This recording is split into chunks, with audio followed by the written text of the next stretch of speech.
Hello and welcome to NMB Takoyaki Party episode 67. It's been a long time since we've done one of these numbered episodes, but it hasn't been that long since we've done a podcast. So I'm Matt, and I'm joined by Geoff. How you doing, Geoff? C-Team is still win.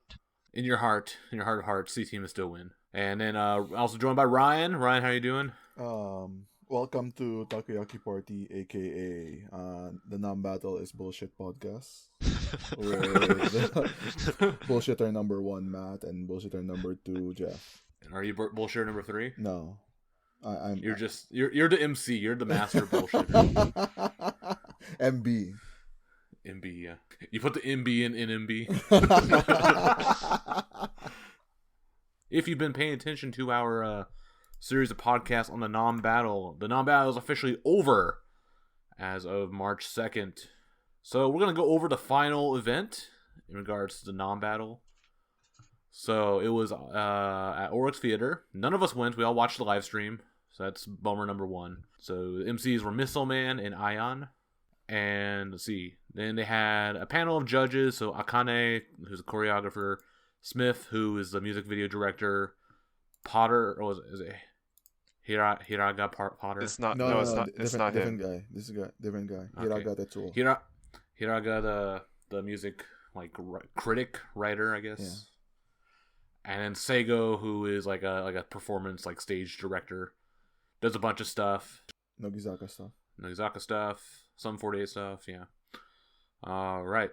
First off, though, I really liked some the production stuff they had for this. It had a very pro wrestling vibe, of all the banner ads and name introductions and stuff. And all the teams came out with their own entrances. So I thought that was pretty interesting. Goes along with the wrestler guy, cheetah guy in the logo. Yeah, the freaking King from Tekken. Yeah, King. That's bootleg. I think that's Tiger Mask though. I don't think it's King from Tekken. Well, the Tiger Mask is a tiger, and King is an actual leopard or cheetah or whatever. Well, whatever. But King is a rip off of Tiger Mask. So okay. So anyway, still a rip off of something. Yeah. So yeah, they came out and then they got right into the performances, which were determined by that last Nico Nico stream. Which the order of the performances were Mixed Juice, Kyun Mart, Wink, Frontier, Leopage, and Chosetsu Kawaii in that order. And they all essentially performed their encore set list for the most part. There was a couple changes with some of the group's set lists, but they all did 2 songs each. Yeah. The first one was so Mixed Juice. They did Moso Girlfriend and Waruki, which was a big change. Ryan's favorite song. And I think you forgot to mention, Matt, that they added gimmicks to the performances. Yeah, it was super gimmicky show. Well, Mixed Juices one was I thought it was really I understand the gimmick. They were probably the most over the top with it. Yeah. And some of them I think didn't go too hard on gimmicks. Did Leopage have a gimmick? No, they had a dance break. Yeah. Besides, right. Okay, yeah. Wink's gimmick was dumb too. So some of them were over the top. I think there were 2 of them that were over the top. Mixed Juice and Frontier. On the other end, on the complete other end, Wink and Leopage was well, wait, what did Chosetsu Kawaii do? So I guess it was underwhelming if you don't even remember. Yeah, so there were groups that barely did anything. Yeah. Some had a bigger effect than us. So yeah, Mixed Juice. So during Waruki, which I think was the first oh shit. I felt when they did Waruki, I'm man, why didn't they do this the whole non-battle? Yeah. Because it really suited them. Obviously, it is a weird part. It's kind of a weird solo song, but they made it happen with 7 members. Yeah. They say the Waru Miru 7 times. Yeah. They I don't know. This song has been so fucking beaten to death now. I don't even know what to say anymore. I don't even have the energy to bitch about it. Good version of it. Not really. Just because it's so many members. Because they did the 3-member Waruki before, at 9th anniversary. Now this is more. It's just that but double. So I liked it. They just fucking can't help themselves with Waruki. It's Just go with a concert without Waruki. Is it so hard? Hey, they didn't do it at Aayan Grad Concert. We didn't talk about that. We'll talk it. We'll get when we get to there. Yeah. But while they're doing that though, they were making juice. They made actual mixed juice. They had each member like as like coconut, the strawberry, Hasa the banana, and so on. I'm not gonna lie, man. It looked fucking disgusting. Well, yeah, they dropped it into the blender, Yeah. and then because Koharu is still not there, Miru dropped her peaches and the milk. Yeah. And so okay, I don't and then they actually did, know. I don't know what like actual mixed juice is, but it can't possibly be like dump all fruits in a blender, right? It is. Well, I mean that's how you make a smoothie. It is. No, but then usually it's like banana, strawberry smoothie, right? It can't be like banana, strawberry, peach, avocado, lemon, blah blah blah blah smoothie. That's fucking disgusting. It's whatever you want. Yeah. It's mixed juice. You can mix whatever. You can put a meatball in there if you want to. Oh my god, what the hell? I don't think you should, but you could. And while they're doing that, they did like this like magic trick bullcrap with like, oh, we want some non-badges, and then the mixed juice they blended. Oh yeah, changed to a blender full of non-badges. And actually, I noticed while rewatching it, like they fucked up, and like you can see the hand switching the blenders, sticking out of the thing. So you see his hand holding a blender full of non-badges, and it's like really funny if you're watching the stream. Do you think it was Chica Pollo? Probably. Also, like while they're doing that, they were doing the talent show portion. Talent show. I didn't even like they all like had like each member did a little gimmick. So like Miru drew the judges like with her little drawings. Yeah. Yuka spoke Chinese. Oh yeah, I remember that now. Yeah. Hasa had like a cardboard badge, but she's like, I want a real badge instead. So they kind of like went over the top. I thought this actually was a pretty good performance, even if they didn't do super well. Yeah, after that, I thought every group was gonna be like insane. Yeah. It kind of got scared for a second. We were joking, right? Like how far are they gonna take it? Yeah. So then next was Q-Mart, and they came out wearing like these masks, like masquerade style masks. Yeah. And to be fair to them, it looked really cool. Yeah, it was very classic. Yeah, I have to say it was really cool. And we didn't talk about the outfits too. They wore the Junjo under 19. Yeah, the golden dress. Yeah, stuff. And Mixed Juice was wearing the Namikuji Heart outfit. Okay. It's the pink frilly dress. Like, yeah.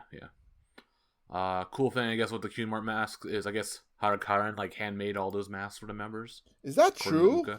According to Uka, she said. Well, I mean, it's like one of those dollar store masquerade masks, and then I guess she decorated with beads and stuff. She didn't like sew the fabric or whatever. Yeah, okay. I would be more impressed if she did.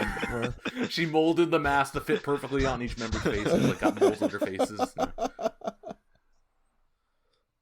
Anyway, I think that's cool. It shows how much effort. Yeah, I mean, I have to admit, while watching it, I was like, "Oh shit, this is tough to beat." Yeah.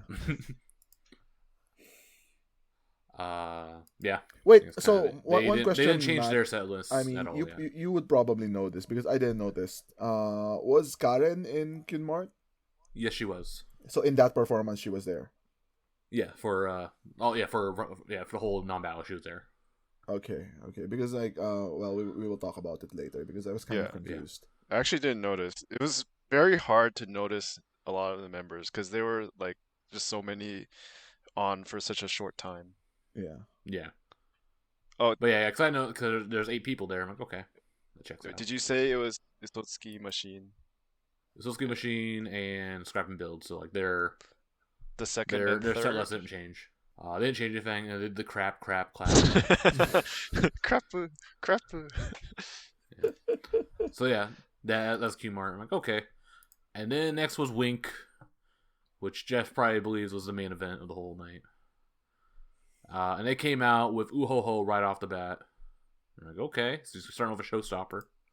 I thought well, I mean, we can say stuff about like the order, how they did it, but yeah, maybe they should have ended with Uhoho, to be honest. But and the crown stuff was pretty dumb. Like, I really hated the crown stuff.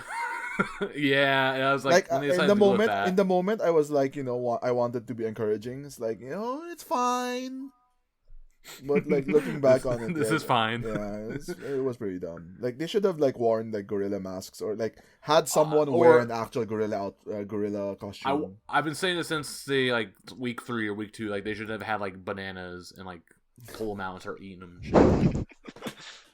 But like the crown stuff, it reminded me of like Fall Guys. So the Yuina did a showroom afterwards explaining what they were trying to go for. It was like trying to symbolize at first each member is individually trying to win and like make themselves look good. But then Yuina being the leader at the end is like, no, we all need to like fight together and like I'll lead you all so that we all win as a team.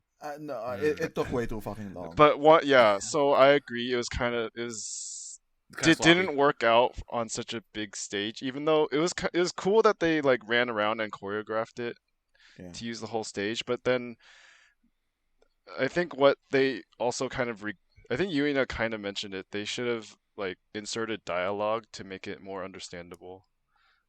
I don't think the dialogue would have helped. Like the like what Matt said, it was really sloppy and took way too fucking long. Yeah, it was too chaotic.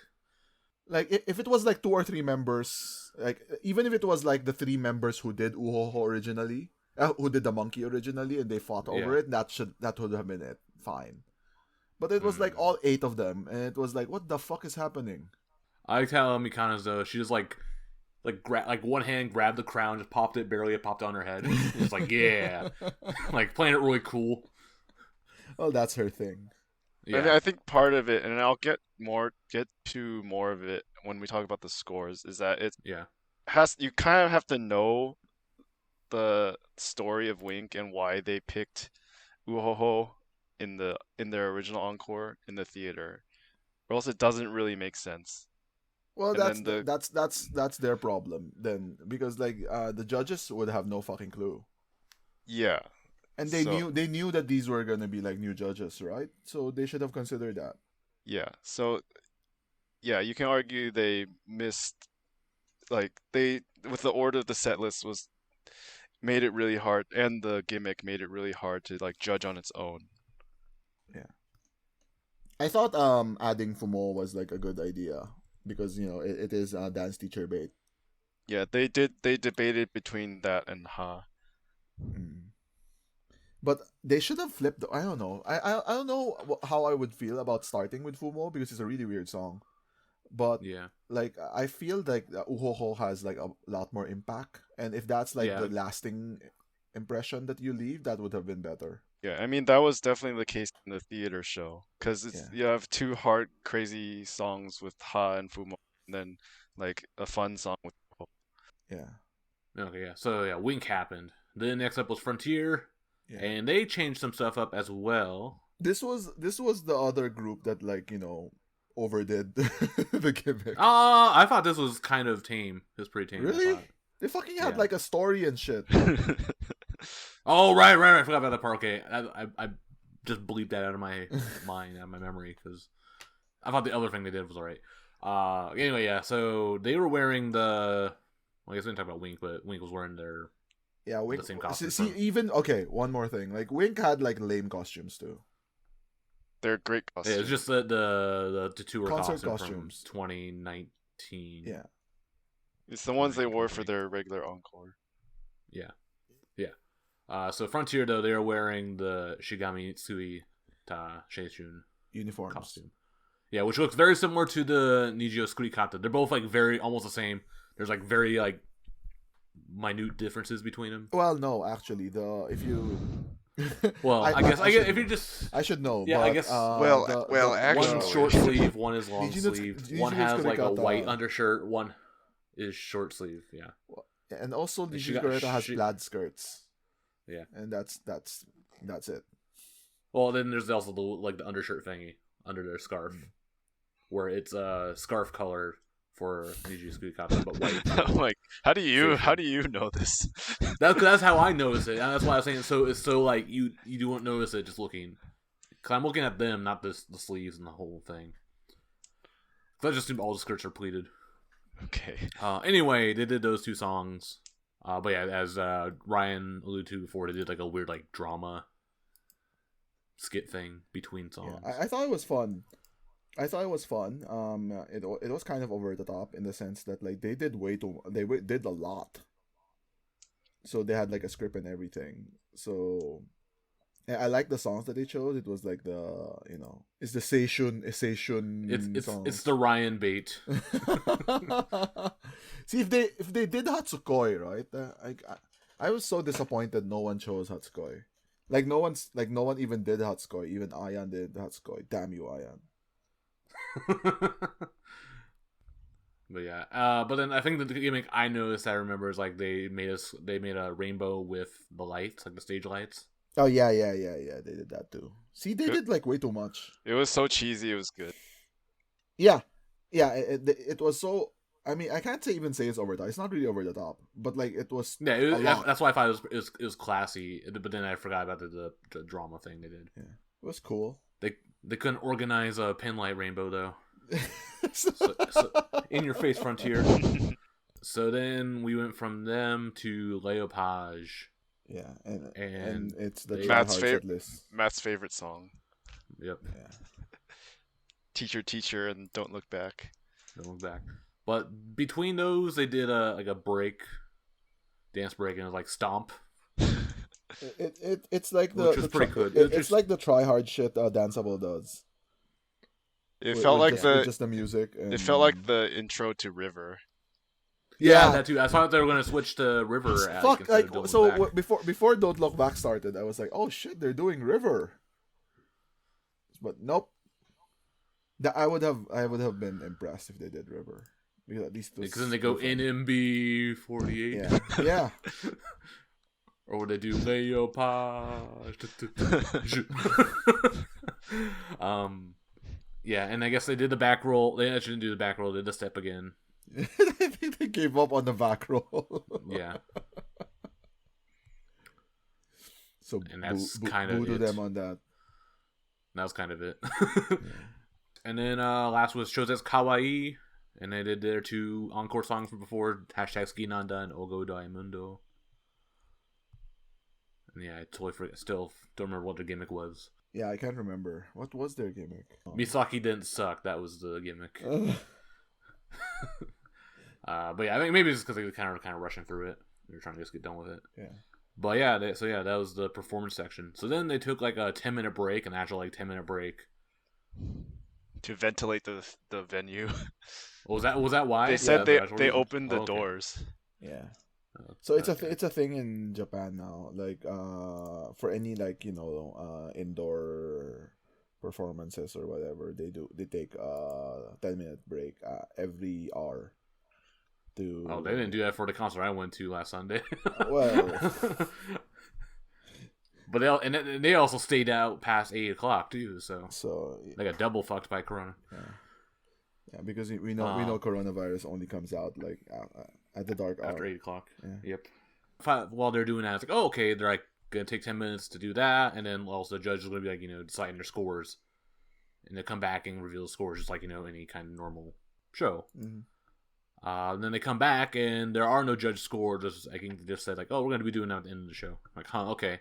That's like red flag number 1, maybe. The bullshit buzzer going off, number 1. And then they moved on to the knowledge quiz. And this actually wasn't so bad. I think we were like thinking, oh man, it's going to be a lot of bullshit because it's like 2 non-badges per answer.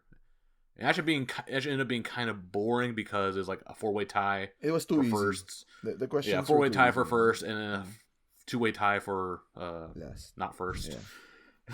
Yeah, it was only 4 questions. Yeah. And actually they were pretty like 2 of them were actually I think 3 of them were okay questions and 1 of them was kind of bullshit.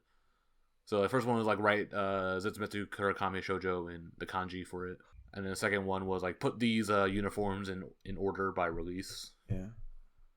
Which I thought those were okay. The third one is the bullshit one, which is like something about Aayan, right? Yeah, it's like what's Aayan's happiest moment of being in NMB? everyone Wink still got almost it right. fucked that up. Yeah, the answer was being center of date date date. Yeah. But then Wink wrote like, "Oh, meeting so many amazing people," Yeah. and crossed it out, and then wrote Yeah. center. Yeah. I think that we were like kind of getting upset that they didn't actually like ding certain members, certain teams for a technicality. Because the answer was like her answer was date center. Yeah. But some teams wrote double center. Yeah. She's Which if you want to be perfect or whatever, I mean, maybe she's not actually happy with a double center. or in her mind she thinks she's the center. Yeah, I mean she's never said anything about it being a double center. Like, so for example, like Miru like doesn't count Rush Konai as a, you know, center because it's a double center. Yeah. But Aayan counts date as her being at the center. And she's never I mean not in a negative way, right? But like whenever she talks about like it, they say like, "Oh, I've given a chance to be a center, blah blah blah." She's never said like, you know, "Oh, I was given the chance to be a double center," because that's dumb. Why would you say that?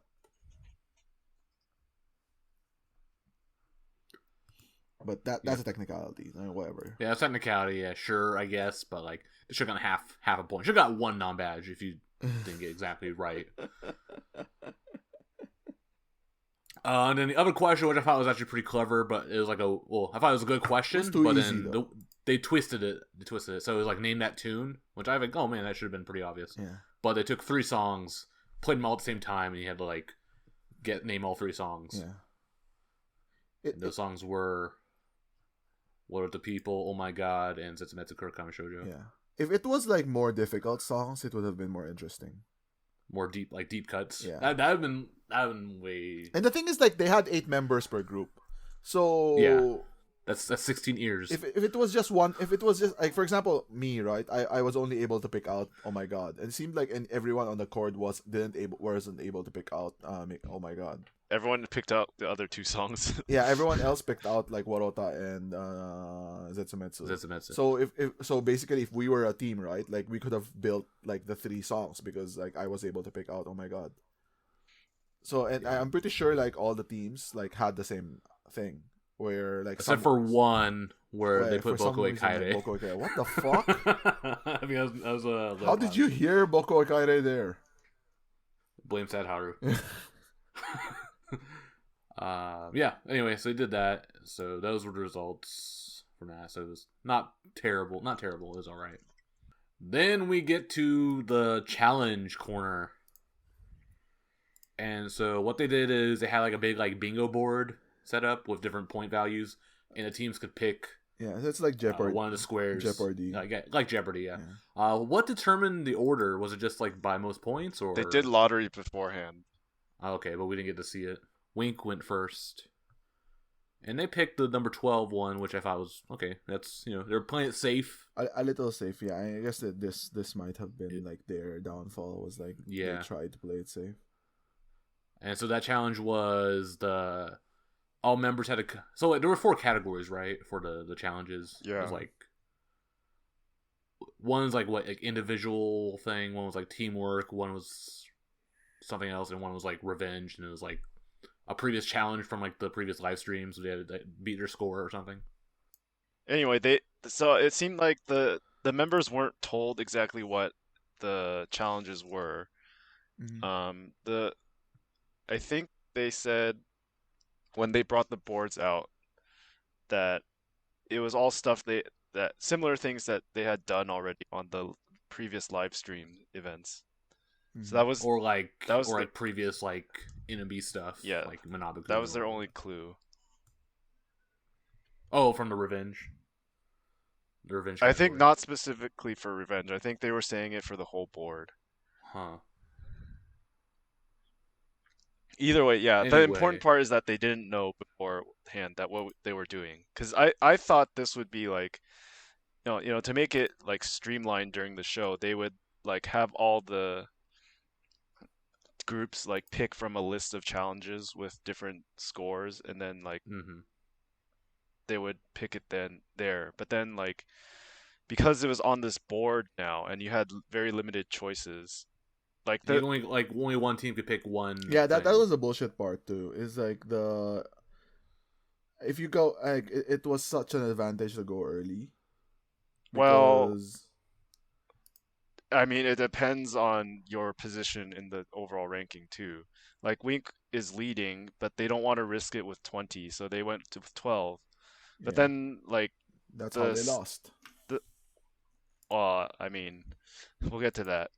But the like point the badge scoring was also like there were two 20s, and then there was a 12, and then 8, and then Like the rest was like 4, 2, 2, ones or 1. twos and stuff. Yeah. Like no one's gonna pick the ones and twos.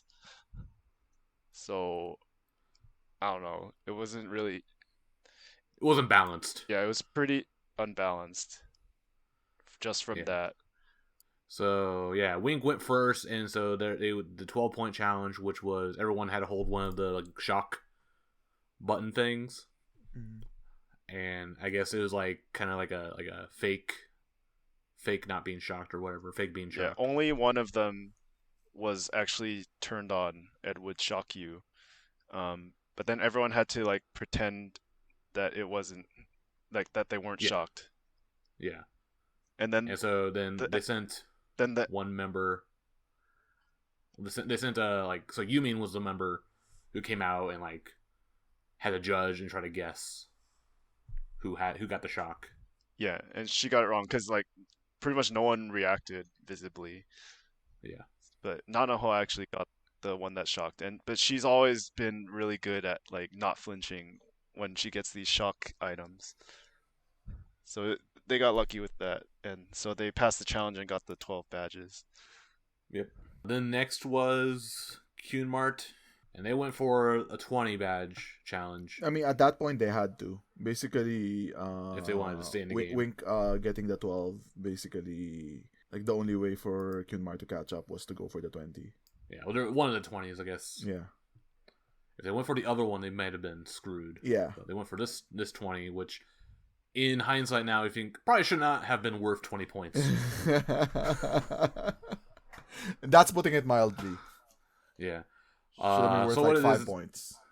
What it is they had like a giant like Tesla machine, like a giant shock ball. Yeah. With, and okay, I mentioned this to Geoff. If the challenge was that they had to touch the fucking machine, then that should have been worth 100 points. Mm-hmm. But like the machine like, was not there was no point to the machine. I don't even so, know why it was so there. let's go back a little bit. They brought out the machine. So this category was which means bond. So it's like testing the bond between the members. So they bring out this giant Tesla machine.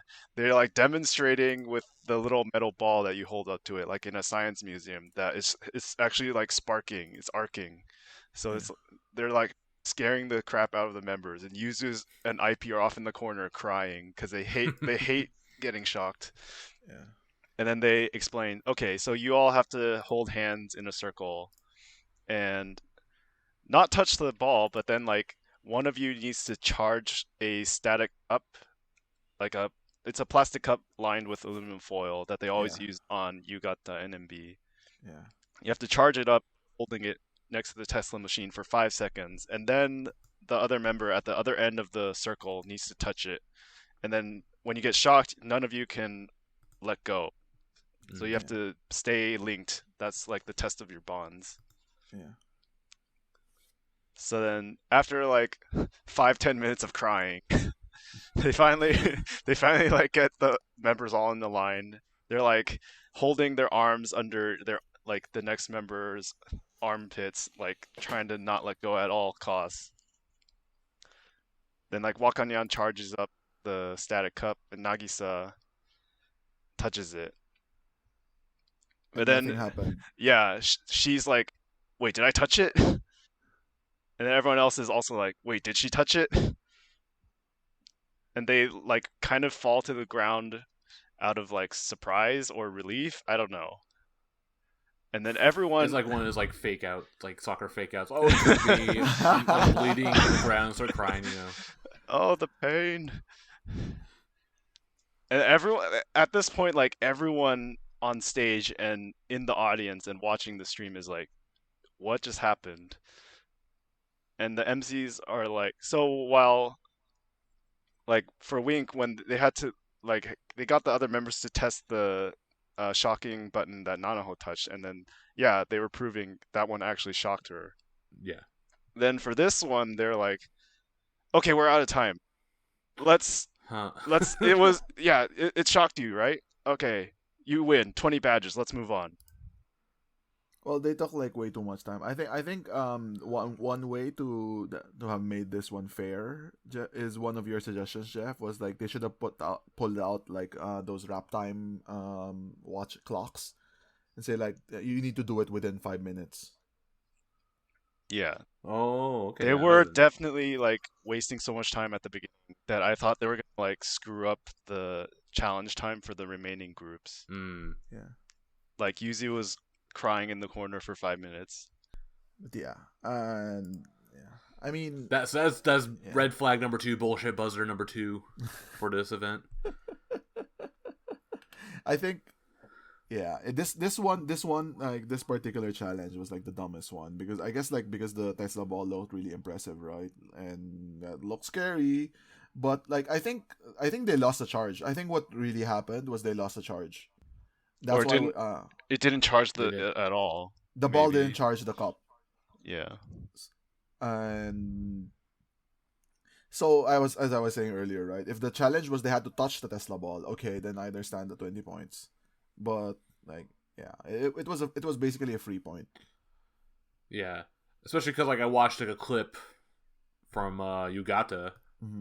Where they did the same exact thing, and like all members, including Mitorizu, they all fell on the ground. Yeah, but that was variety. No. This was the. I think he might be talking about. I just saw this too. It was the very first episode Mitorizu was on. And then even the no. They had a regular static cup, but then even the members were saying like, okay, normally it doesn't hurt that much, and we acted up, but then this time it really hurt on that episode. But then. It was nothing like this. Nothing like that in non-battle. Because, like, yeah, no one actually fell. No one even, like, fake reacted. I mean, they used to, like, jumped up. Yeah. That was it. Yeah, and no one else did. Yeah. So that's why we were like, this is really suspicious, weird. I mean, you had, like, fans complaining, like, oh, they're wearing gloves that, like, might be insulating it against each other. Yeah, I don't want to get too much into all the conspiracy theory stuff, but... I don't think they fixed it. I just think that this particular challenge was poorly thought out. It was poorly thought out. Too many points. Yeah, too many points. Poorly thought out. Especially because when we get to the next challenges, which seemed much really harder. Fucking hard. They're like really fucking hard ones. Like the one like to guess what Aayan ate. What the fuck was that? Oh yeah, it was like how the order she ate her. And that was bento. Even like that was Frontiers. That wasn't. That was 8 points. We're skipping ahead, but it's okay. That was 8 points, but like there's no way. It's literally random. It's like they're showing a picture of the bento Aayan ate for lunch. Like which is the 5th thing she ate? It's like rice or like kombu or like the. There were like 20 things on it. Yeah. So that was bullshit. And they called that Kizuna because it's like, oh, you're testing your bonds with Aayan. Like what? Like, and Rei-chan's in Frontier and she's like her best friend, but there's no way even she could get that. It wasn't even like she was eating with Aayan on that day. It was like some random day. So yeah. That was bullshit. That was bullshit. I guess what the undo one? Leopage was next, and they picked the other. They also picked the other 20. Yeah, and that was fucking hard. So this one deserved to be a 20. Well, it's like I guess it's not that hard if you know what to do. Yeah, but they're not fucking magicians. Well, I know this isn't Marin. Marin's just a pretend ninja. She was pretty funny. Like she's like getting ready. Like she's like about to like yoink it, and everyone's like, no, hold on. No, like, what I thought was really funny was countdown. What I thought was really funny was like Marin was like, Marin, are you okay? Yeah, and she looked really cool. And then Yumin was like, Marin, calm down. No, you have to calm down. You're out of control, Marin. She was just standing there. So anyway, yeah, that challenge is that you have to like there's a dinner table and you have to pull the tablecloth out without making the dinner table stuff fall down, collapse or fall. And I guess the trick is you want to pull down instead of out. Yeah. Is it really? It is. It is. You have to I mean, down. I guess you don't lift so that you don't like unbalance, but then if you don't pull fast enough and down, then of course you have to do it fast, but pulling down is the best way to do it. Like I've seen videos about this. Most people they pull out and fast, and that's where they go wrong. So anyway, so they failed, so there's no points for them. And then the last one that we haven't talked about yet is mixed juice, and this one was also really stupidly hard. What was mixed juice? I don't even. They had the kakipi. And they had to pour out all the peanuts thing. Yeah, that was fucking hard. Like, holy shit, how did it? How are you supposed to do that? So it's 2 giant like tubs of this common Japanese snack. Some like Costco size bullshit. It's a mix of crackers, peanuts and rice crackers. It's like mostly rice crackers, and their challenge was to shake the giant tub once into a plate, and then make sure that try to get more peanuts to fall out than rice crackers. Yeah. And then the was able to do it. The MC, he somehow he like shook it, and like 50 peanuts and like 40 rice crackers came out. Yeah. And then Koatan did it, and like she got like 4 rice crackers. She could barely pick it up. It's like so heavy. Yeah. And like one. And like 4 things came out total. Yeah, that was super dumb.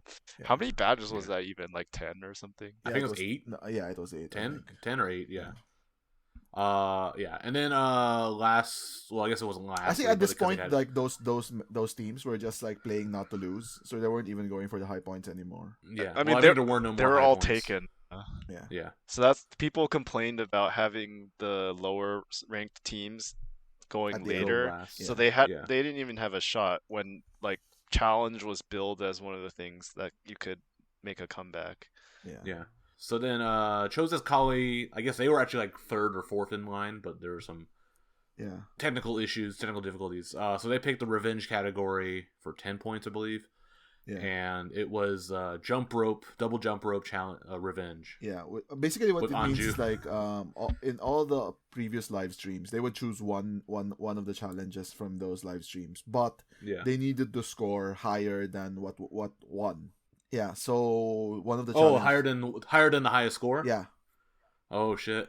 Yeah, that's why I thought it was I thought it was just personal high score. Okay. No. Higher than the highest. Well, it turned out that Anju got her. I mean, she had to get her own high score. Beat her own score. Yeah. That was ridiculous. So what happened is doing jump rope in a frilly skirt. Not a good idea. Probably not the best combination. The best idea. She tried and she was making some progress, but then. The rope got caught in her misepan, like the panties that they use to hide their cover your panties. Yeah. It fell down actually while she was jumping. That's why. Yeah. And I thought they should have just ended it there. It's like whatever, she lost. That's it. Yeah. And they were like, no. But then they kept on right. And then they made so her first wear they had to pants. They had to find pants, they had to find... What I thought was really fucking funny was like they told, was it Staff or Aayan? They told them like get her some pants, and then they gave her a sweater, a jacket, and the MC was like, what the fuck? No, you need something for the bottom. I said pants, and you give her a jacket? Yeah, you wrap it around your waist. So eventually they found some pants for her. Yeah. And then she tried it again, but then the jump rope broke. Like the handle broke. We're like, this is like when we're like, okay, I just end it. Like it's It was like whatever. I mean, she's jumped like 100 times. Yeah, she literally had already jumped like so many times, and then like 40 or something like that. Then they like made her wait until the very end while they fixed the jump rope. Yeah. And then she's still because they only had one jump rope. And I think they fixed it with like tape or something. Yeah, literally tape. The MC guy was about to do it himself until the staff like stopped everything and took it off to the side. Yeah. It's like this was just so poorly planned out. Yeah, guda. Like there's a Japanese word for it, right? The guda. It's like so YNN, right? But they were fucking charging it's like an actual proper. They were charging like 4,000 yen for this show. And then for the live stream and the whole NAM battles on the line. Yeah. Yeah. the whole challenge part was like really, really like, yeah, really bad. Like, this is not being salty that like Kyunmart won, but yeah, it was really just really bad. Yeah. Also, while Anju was finally doing it, she almost like hit the speaker on the. Oh the yeah, stage. yeah, they were getting like really worried because like she was Yeah. she was doing it right. If she fucks it up one more time. Yeah, if she. Because she was like drifting. She went like all the way from the right side of the stage to the far left side of the stage. Yeah, and like, she was like, almost at the speaker. Like she was like a little bit more. She would hit the speaker or fall off the stage. And members are telling like, "Hey, move back, move back, move back." Yeah. And I think she's like in the zone. Yeah. She eventually did it, and we thought like she should have gotten like 20 points for that, or even 100 points for that, because it's like so much effort and like all this build in up. the third, but just for 8 points. in the third time she actually did 113, beating her old record. But in total, it was like 170. Yeah. And then she like broke down in tears right after. Like, well, anyone would fucking cry. Yeah. Especially Anju. Yeah. So yeah, that happened. So after that result, I think we were all like, well, we already knew like how like I guess we were betting on the stage performance results and the voting. The voting, I think we'd already kind of confirmed is not going to change. Performance results, okay. So yeah, this is like basically do or die time. So at this point, Kyunmart is leading Wink by 3 badges. So then we knew like if Wink needs to outrank Kyunmart by at least they need to get first. Yeah. Basically, they need to get first. Yeah. All right. Yeah. So we're gonna go over the performance results. So we have in 6th place, Chosetsu Kawai, which got scores of 90, 75, 80, and 70 for a total of 315 points. Mm. And then tied for 4th place, Leopage and Mixed Juice. They both got 326 points. I'm not going to go through those individually because it's kind of sloppy. It's kind of messy. 3rd place, Frontier with 333 points. Yeah. Frontier basically redeemed themselves, I guess, like with the drama and the rainbows and all of that shit. Yeah, and finally got like a fair score on a performance for once. Yeah. Because it got screwed over to like the round 2, round 3. And then 2nd place is Wink with 339 points. Yeah. And 1st place went to Kyunmart with 380 points. Yeah. So and they basically, because they got 2 100s, perfect score 100s from 2 of the judges, and then 95 and 85. This is like bullshit 3 probably, but I mean, to be fair, I think like Wink did not do that good. Yeah. I was actually surprised that they even got 2nd. Yeah, same. I was expecting like, maybe Mixed Juice. I was hoping like Mixed Juice would have gotten it, but they got low.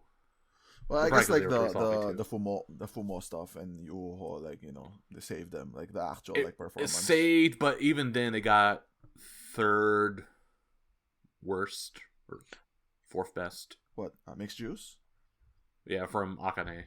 Yeah, so I think Wink, if you, I don't probably won't read all the scores from every single judge, but I think you look at how the total scores end up. Everyone is all the bottom 5 are bunched up pretty closely, and then within like 10 points. And then Kyunmart is way ahead of everyone. So this is similar to like the second core where where actually Wink was way ahead of everyone else. Yeah. It has a lot to do with the scoring scales that each judge used. So like Akane, for example, ranked everyone from 100 to 90 and like separated by 2 points based on, you know, her own ranking of 1st to 6th. Then the 2 other judges, Smith and Hiraga, gave like 80 to 95. I thought they looked. There's a 70 in there too. It looks somewhat fair. There's 75 in there too. No, so Akane had like 10-point scale. 10-point scale. Smith and Hiraga had a 20-point scale, and Zeigo had like fucking nothing. Yeah, 2-point scale. Yeah, it's not even a 30. He gave 70 and 100, but it's not even a 30-point scale because his reasoning was a 2-point scale. Yeah, he thought Kyunmart was better, so they got 100, and everyone else, whatever, he fucked them. That's what he said. Exactly, he literally said that. Yeah, they gave him all 70s.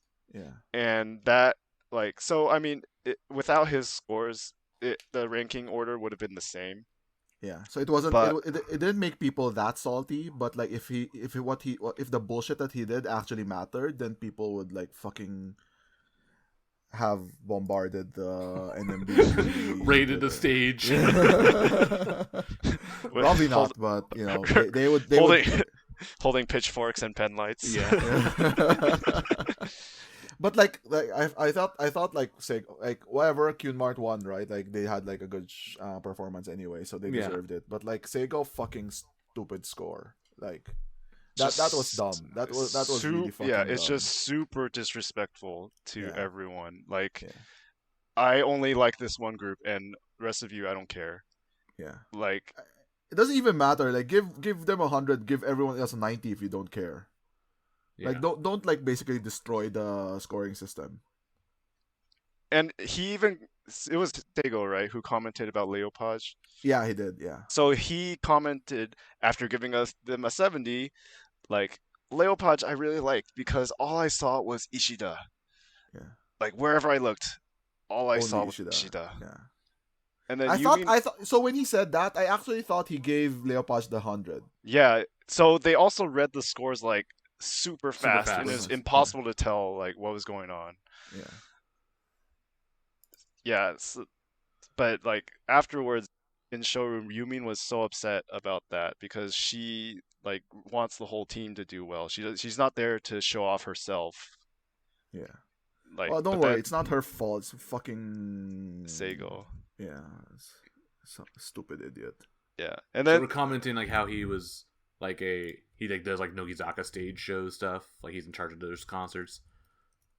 I think Nogizaka concerts are pretty boring, so it kind of shows where his tastes are. One of my friends mentioned that like Seigo is apparently like well known in the Nogizaka world as like like a poor director. So I can neither confirm nor deny because I don't know about Nogizaka, but that's what my friend told me. But yeah, seeing his scores here, like I'm inclined to believe it because he's a fucking idiot. Like I don't even care that he gave Qmart 100 points. I care that he basically didn't watch any of the other ones. Yeah. Thing begs the question: where was Akira? Yeah, that's what people were saying. Like at least Akira should have been there as the one constant. Yeah. And Seigo was like Akira apparently said the same thing, where he said like Cunmart did deserve to win, but like he said like Leopard should have been second, something like that. So and also Seigo was added like last minute, announced at the last live stream. Oh yeah, it's true. Yeah.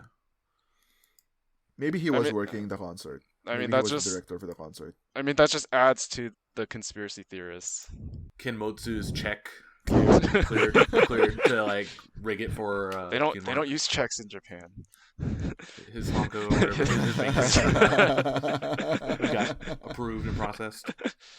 Yeah, anyways, we're beating a dead horse now. Let's move on. Yeah, so once we saw like the results of the scores, unless you have anything else you want to talk about, Geoff. No. You got your I mean there's nothing more specific than the rest of the complaints are just overall. Yeah. Alright. So anyway, once the scores came out, we saw, okay, well, looks like Qmart is the winner. When the votes came out, like we knew, like, okay, it didn't really matter. Like, even if Wink won, it'd still lose. Yeah. But actually, that's the annoying part though, is that like the voting is the one that's like so much like that's the one that fans are invested in. Because that's the one that fans could like control, right? Yeah. And it just like the whole voting became pointless at that point. I don't know. Like maybe it was just an order thing. They could have done voting earlier or something, but like it just like felt like voting was pointless. Why even vote? You're sounding like a Democrat in a presidential election or in a midterm election. The non-battle electoral college. Yep. No, because like I don't know, like it didn't matter in the end. Well, like, that's just because of the announcement order here, right? But yeah, I know. That's what I was saying, right? Maybe they could. That just goes down to the amount of value they placed on voting versus the other things. Versus the static cup. Yeah, I mean, I wanted to get to that in the overall impressions of non-battle, but Okay, whatever. Let's just Let's do talk the, about Let's talk about the votes. Do the votes. Votes real quick. Don't even say the vote totals. Just say who won. Oh, I think it's like a high number, but yeah, it's let's say 6th place Chosetsu Kawaii, Again. 5th place Leopage, 4th place Mixed Juice, 3rd place Frontier, 2nd place Kyun Mart, 1st place Wink. Yeah, it's all the same. Yeah, I think just the number is like interesting. So 6,037 votes for Wink, which that was because there were 4,000 last week. 4,500. So or actually 2 days. they increased by before. 1,500. Yeah, because there were like so many more voting methods. Yeah, there was. Had all the they added the concert votes and the concert votes, Nico votes. Yeah, premium votes. I mean, but it just increased the numbers. So I think some meta strategy we should have done is like vote for Frontier. I mean, I don't know. That's too dangerous. There's no. That's like 5D chess. There's no way it was gonna happen. To, like vote for Frontier so they get take second. There's too big of a gap. Yeah. And a vote not for your horse is a vote against your horse, basically. Yeah, that's true. Yeah. So, but really, okay. Then let's blame all the other teams for not abandoning ship and helping. Yeah, you guys should have like if Leopage and Chosetsu Kawaii like all joined forces for Frontier. Why would they fucking do that? I don't know. Basically, get them between Wink and Kyun Mart. Essentially, is the goal I wanted. It's just for you. It gives then that would have given us because the total that would have given still, but Kyun Mart the extra push then. Yeah. Anyways, whatever. Kyun Mart won. Kyun Mart won. Yeah. So then, the final results. Final results for total non-badges. 6th place is Leopage with 45 non-badges. 5th place is Chosetsu Kawaii with 47 non-badges. 4th place, Mixed Juice with 53 non-badges. 3rd place is Frontier with 55 non-badges. 2nd place is Wink with 105 non-badges. And 1st place is Kyun Mart with 108 non-badges. So, yeah. It got quite a bit of a jump from 3rd to 1st, or 3rd to 2nd. Yeah, basically it was a 2-horse race, and all the others were just trying to keep up. Yeah, but I think even like if you went by if they started at 0, it'd been the same result. I'm not sure if that actually be true. Yeah.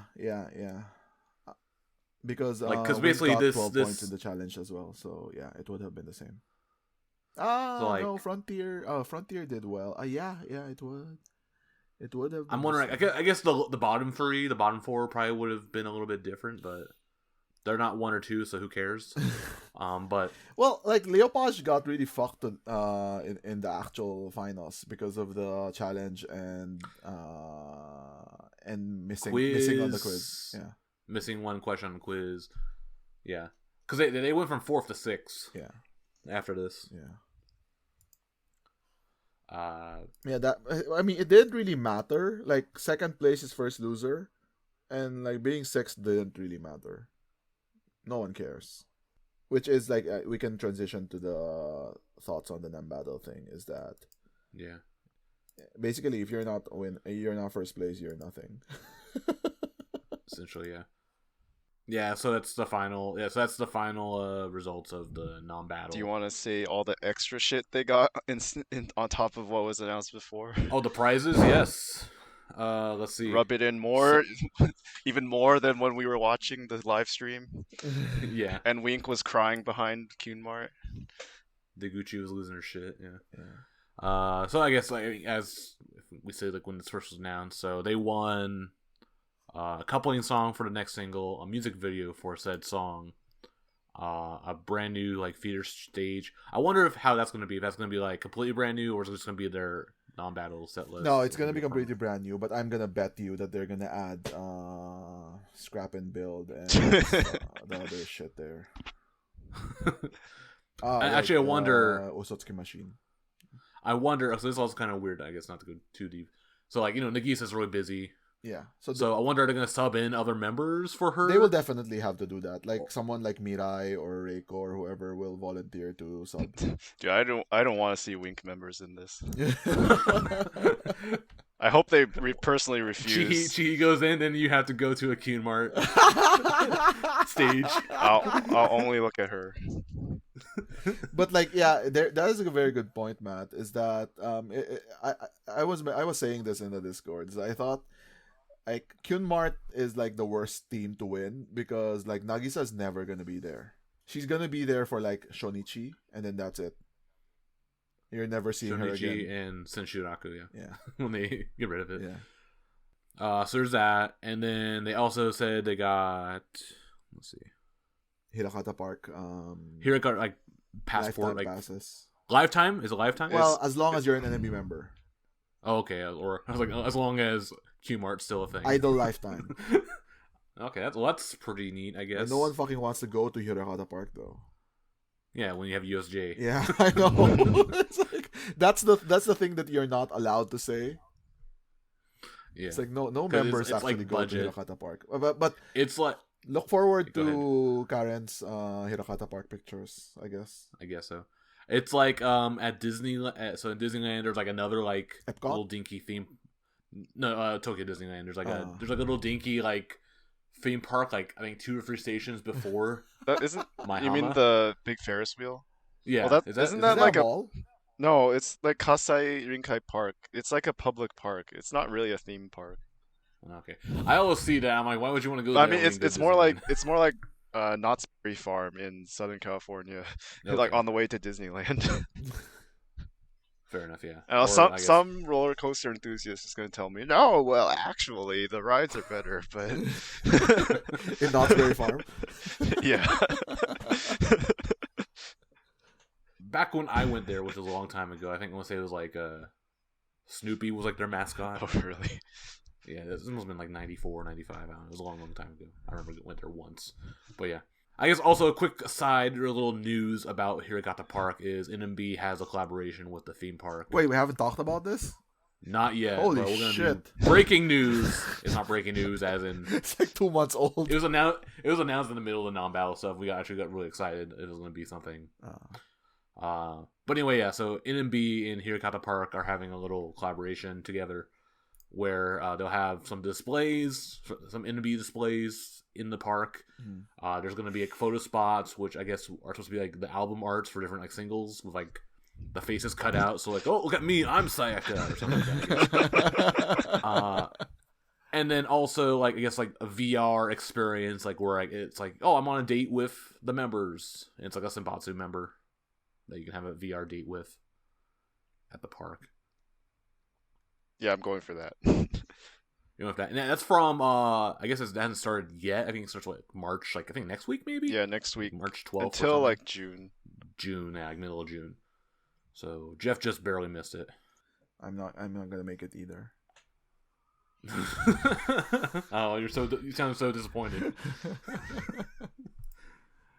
But it's I guess they announced there's like a Senbatsu with those members you can go on dates with, and it's essentially, how to describe it? It's like the Koinanka Senbatsu without Akari and Saipi. Ion's not in it, right? Nope.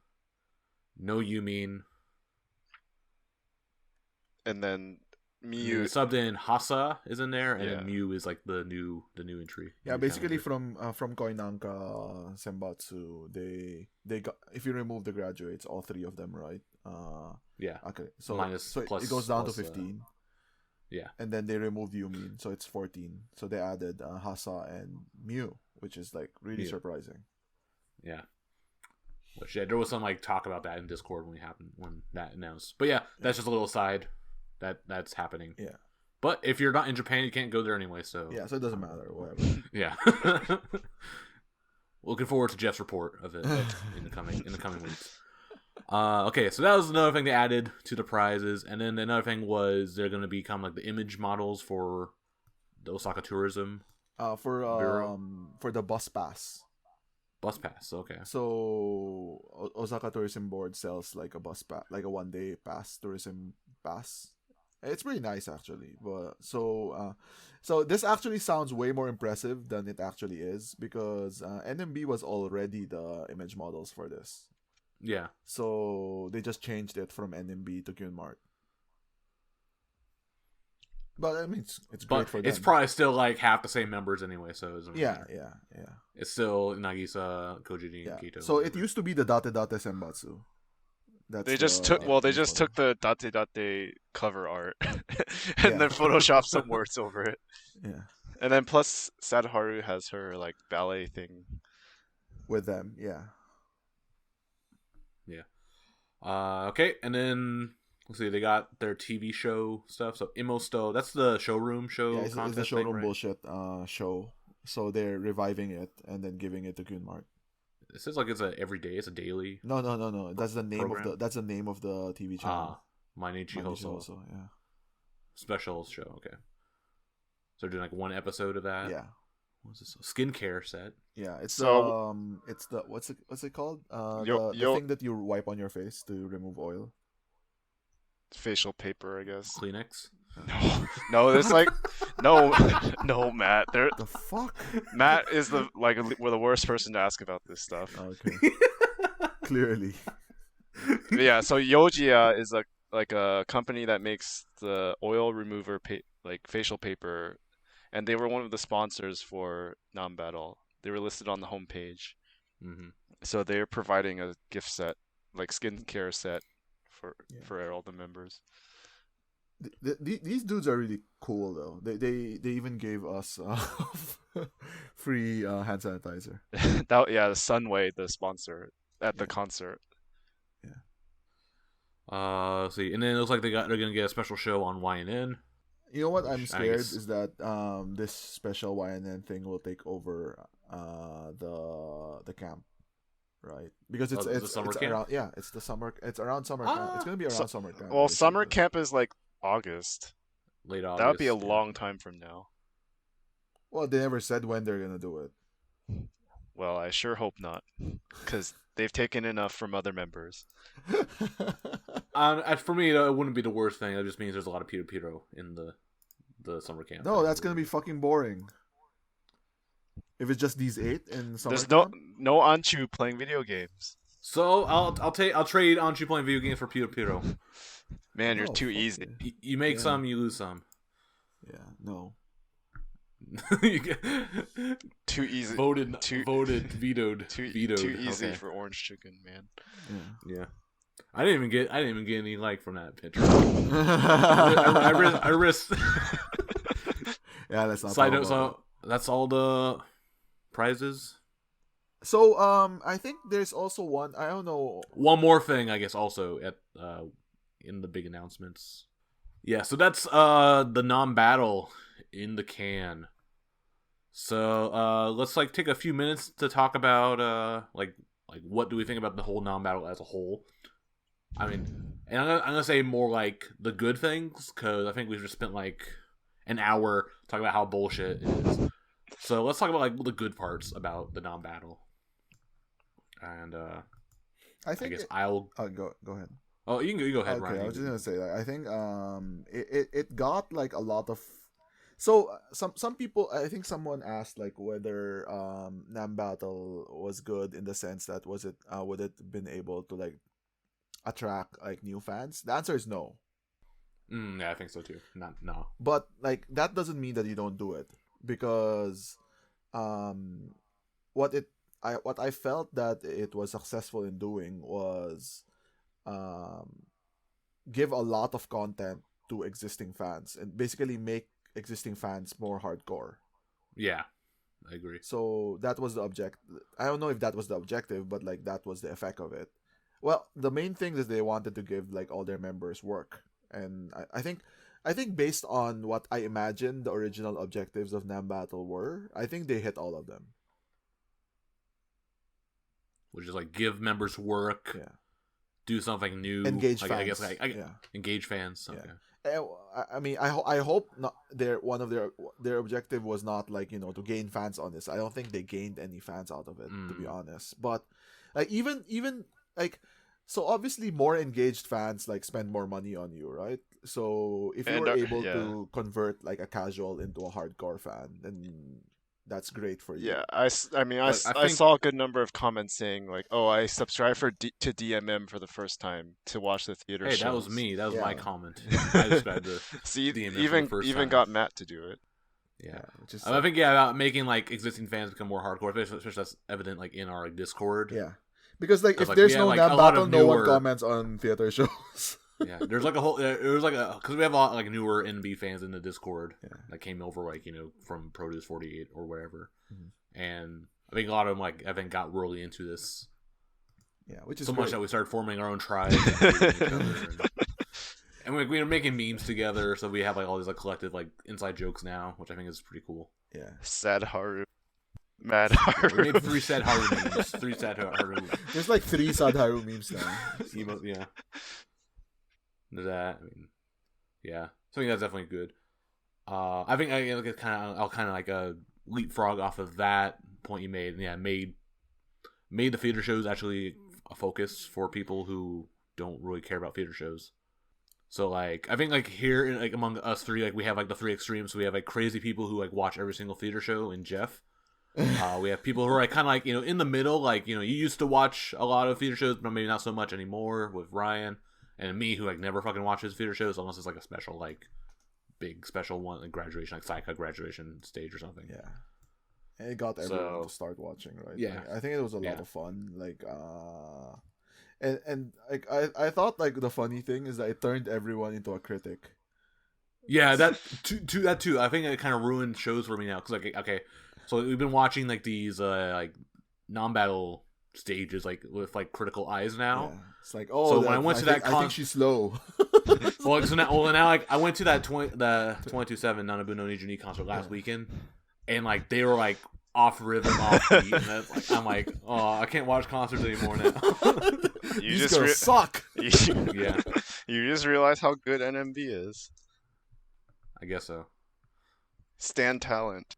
Well, except for Misaki, but Oh, hey, she improved.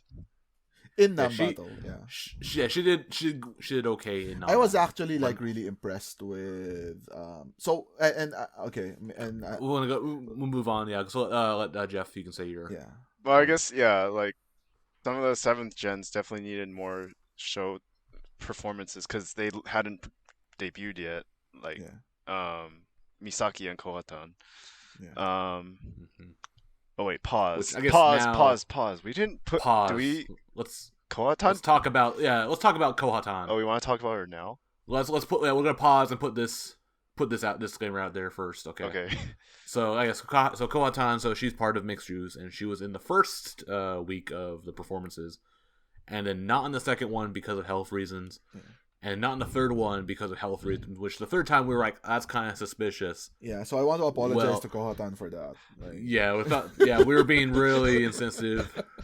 And now we realize, like, her health issue actually is, like, a serious, like, it's like, I guess it's, like, circulatory... It's a heart problem. Related. Yeah, heart problem, where essentially, like, strenuous exercise and activity, like, will, like, give her, like, crazy, they didn't say what exactly, but she can't. She has to avoid something like physical at the level of a theater show. She said like normal daily exercise is okay, like jogging. No, she even said like if she was late for the train and she tried to run after it, like it was perfectly fine. Huh? Okay. Yeah. Because I'm the opposite when I just go up a flight of stairs. Well, that's a different issue there. But yeah. Anyway, yeah. So yeah, we were like kind of jackasses for kind of making fun of her. Oh, she got locked up in a bathroom because of Miru. So now we know, okay, actually, if she actually went and did those stages, she would have probably died. And which I guess might also explain why she didn't like debut with 7 Jin yet. Well, probably. no, they only found it after they did that one stage. No. Oh, it was a routine physical. So in Japan, right, for insurance purposes, you have to do physicals. Yeah. So that's what it said. They did a routine physical and they found like heart problems. Because I guess like if you're a student, you don't actually do like that level of physical like that you need for insurance, because why would you? But now that she has work, basically, that's why she needed to do the physical. Yeah. Okay. Well, I was assuming it's because of that. That's why she didn't debut with 7 Jin. No. Whereas Misaki, she just sucks. So that's why she didn't debut. No, I think Kohatan also sucked. So. No, I thought it was. I thought Kohatan was doing alright. I thought she was doing okay. Actually, in the one time. I thought it was because like she felt bad after the first show or something. But I didn't know about the physical exam part. Well, they said they found it from based on the Kenko Shindan, which is that's a specific word that they use for like annual physicals.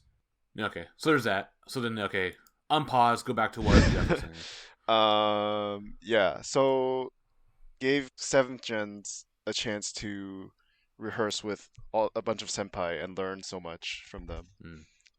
And even like beyond 7th gens, because I mean some 6th gens and D3s who are theater girls and have been out of work for the past year basically.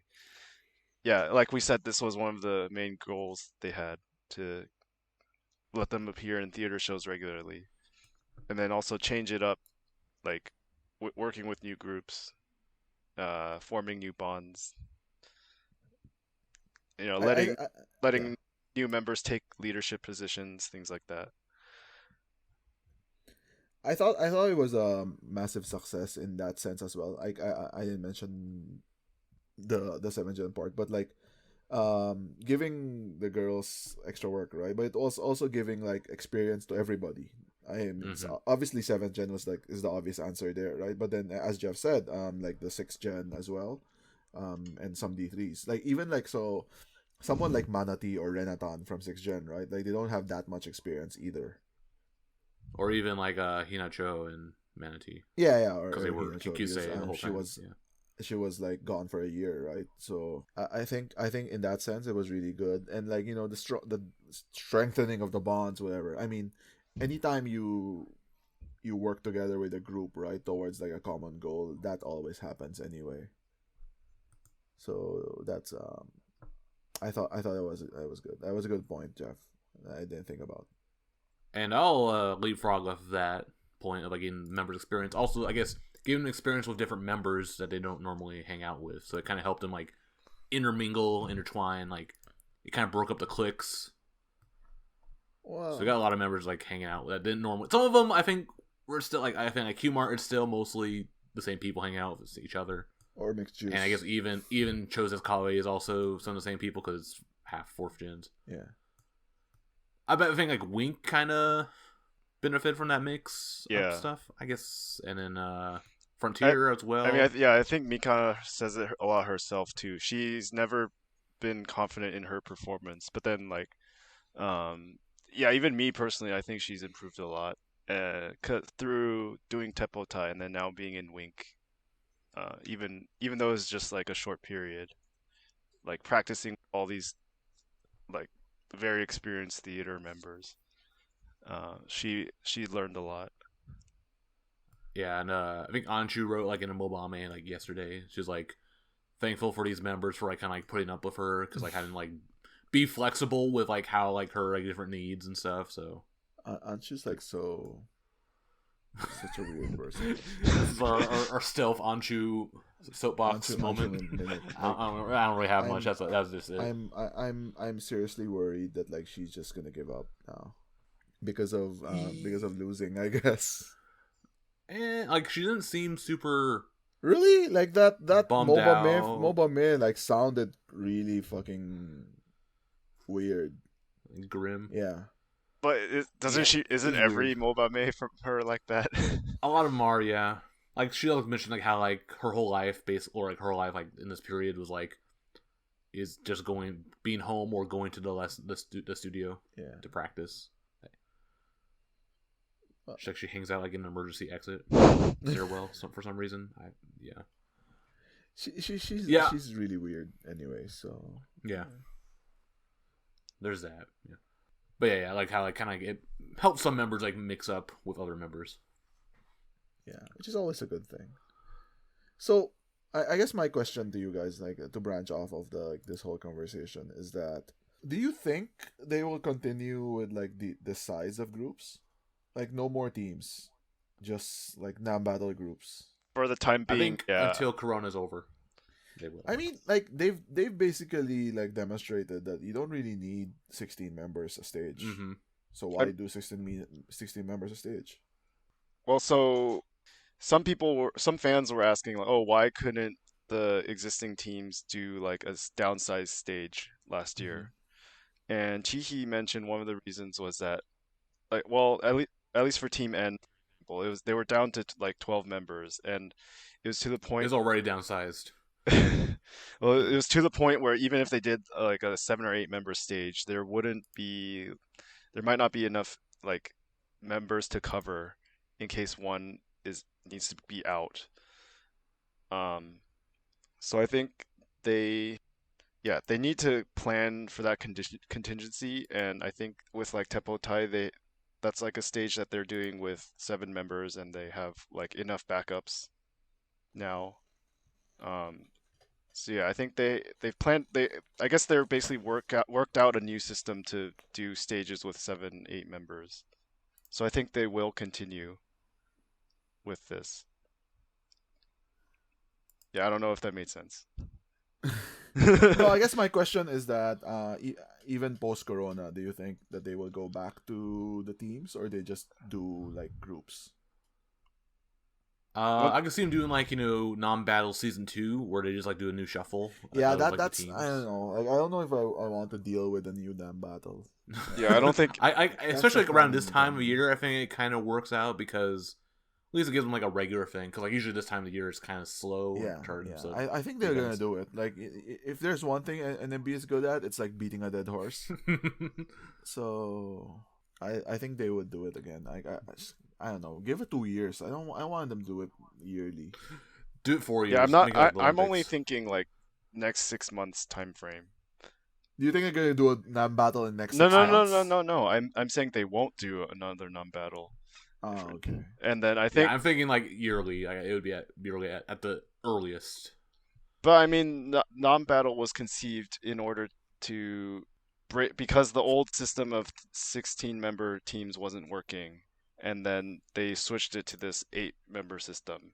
But if we're already on the 8-member system, then we don't need something like this. Let's go to 4-member systems. Just make it smaller and smaller. No, I mean what they could do if they create like an actual 8-member system, why couldn't they do a non-battle with those teams? Like, so it's not a random shuffle. It just becomes like choosing to do the pennant race like AKB did back then, and then it just feels like well, this time it wasn't a money grab event because the voting wasn't like based on buying a bunch of CDs, but then the like previous pennant race was like that. So then I feel like it wouldn't be changing. This time the impetus was to change things up from the old system. But then if you do non-battle again, you need a new impetus. And if you're already on this new small group system, that's not the reason to do it. So then it would be like a money grab. Money that's what I've been trying to tell you, Geoff. It's always been a money grab. Even this one is a money grab. So it's not an extreme money grab, but it's content for them, right? It's like it gets eyes on NMB, and like it makes fans more engaged. It's always a money grab. I mean, yes, it's all about getting attention and more fans and business, but I mean, it's not the cheap, frustrating money grab like an election that people, I don't know, feel more bitter about. If you know what I mean. Yeah. We're still bitter about this one though, and it wasn't for different reasons. Yeah. But imagine if you spent money on this, then you'd be even more bitter. I did spend money on this. Yeah, but I mean, it's not an extreme amount, right? Imagine if these had like CDs and stuff for voting, and then you lost on a. I mean, I was with that too, with Teppotai. Yeah. But I was also like fighting a losing battle. With Teppotai, you knew, right? Like at the back of your head, like you were hoping, but like at the back of your head, you kind of knew. Yeah. Okay. Do you have any other good points you want to add to this non-battle thing? I thought it was a good idea. They should be proud of themselves what they did, except for the fucking the static cup. Even Leopage, you're proud of them. Yeah. Even Sadharu, you're proud of her. I'm proud. I mean, we meme Sadharu, but like, I think she did a good job. I don't want her to be sad. I want her to do well. Yeah, but it's such low hanging fruit. That's why we meme her so much. But no one tell Groovy that I said this. We were talking before the show, like, maybe we'll do like some special like non-battle category like at our end of the year awards. Mm-hmm. Like pick MVPs and best stuff. Like have our own non-battle within the non-battle. Yeah. Yeah. Well, but sure. Yeah. If you guys are listening, let us know what you think about the non-battle. Like what good points or points did you like from it. We already know it's bullshit, so you don't need to tell us it's bullshit. You don't need to tell us. Talk to you, Sleeves. We know Mikana was robbed. You don't need to tell us.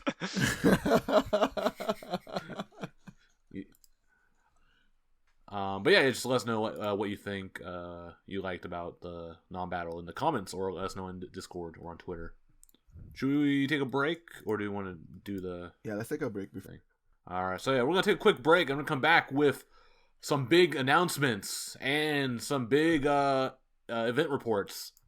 So be sure to stay tuned in a couple seconds.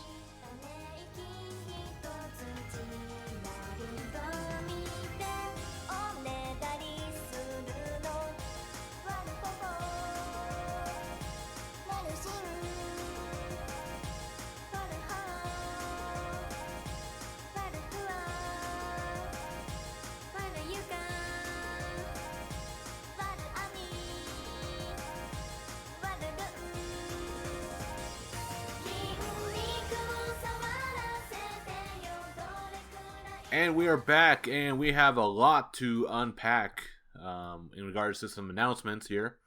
So first, like at the end of non-battle, they had a video go out and announce a new thing, which is not a new single, as we were predicting in the road to the non-battle final. But instead, they're doing some concerts in the summer. And so I think they call this the Hatsunatsu concert series. No, Koji didn't call it that because she can't read kanji. Oh, neither can I guess either. It's Shoka. So like the beginning of summer, or yeah, first half summer. Start of summer concert series, which kind of vague. So I guess Japan has 4 seasons, as I know. So what? And only... But when those seasons start is like where I get a bit lost, because their idea of when like summer starts and what my idea of when summer starts are completely different. Because it's a mix of the old Chinese calendar, but then they use the like Western calendar now, so they just like automatically shifted everything, which makes it unaligned with the real seasons. Yeah. So like, because normally for me when I think of beginning of summer, okay, that's June. It's like what, June 20th or something? Well, technically it's still the same. So I think it's easier to think about it as like, per quarter. So first 3 months is winter. So April, January. So yeah, wait, January, February, March is winter. Then April, May, June is spring. Then July, August, September is summer. I mean, it's I guess it's a month off, but something like that.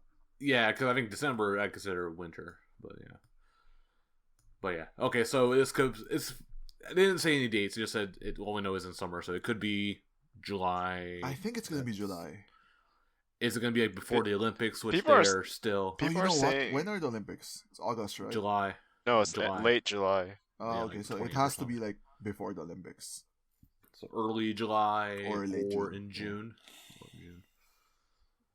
I mean, people are saying May even, because that's what Shoka means. Really? Yeah. That's not summer. That's Tsuyu. But then there's... Yeah. But Tsuyu is not a season, because Japan has 4 seasons. I think even that's debatable. So I think the 4 seasons are like pollen season, rainy season, hot as fuck season, typhoon season, and then cold as fuck season. That's 5. Like 6 seasons. It's like 5 or 6 seasons, yeah. So. Okay. I just looked it up on Wikipedia. Shoka is May to June. Oh, interesting. So yeah. Anyway, I guess like 2 to 3 months from now, possibly, is when this might be happening. Anyway, the concerts are going to be at Osaka Joe Hall. Hell yeah! Finally, a good venue, not shitty Oryx. And then they announced they're going to do NMB 48 concert. Just regular ass NMB 48, all members. And I think this was part of the prizes that Q-Mart will get. Is I guess they'll get like a whole like section of the concert to perform or do whatever they want. Yeah, 30 minutes. 30 minutes. I'm gonna wear my Wink shirt and turn my back in protest. But the Wink logo's on the front. The non-battle logo's on the back, so yeah, that's okay. That'd be cool. And then they're doing Loli Concert 2 : Loli Harder as well. So another next generation concert.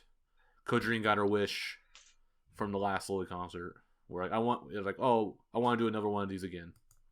And it was like they're doing another one of these again. Now without Aayan. It's Aayan, how long will we rely on Yamamoto Ayaka?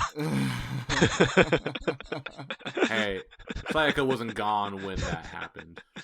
Hey, I think it'll do all right. It's gonna be like Kokona's like coming out party, right? I mean, it has to be. Like her like kind of like coronation or it might be another the Ume Yamamoto. Oh yeah, the great revival. Yeah, well, we'll see. Like, I mean, it's a few months from now, so we don't really know what they're planning. Unlike how the positions will change between now and then. Yeah, that's like something to look forward to. So they made these announcements, and then there was another announcement. I guess originally there was supposed to be, the member in question screwed up. So after these concert announcements, Shiroma Miru had an announcement, and that is she will graduate from NMB 48. Oh my god! And the reason why we say it was kind of sloppy because she started announcing it. And then the video started playing for the concert announcents. Yeah, so someone fucked up. That was really fucked up because then we were left hanging.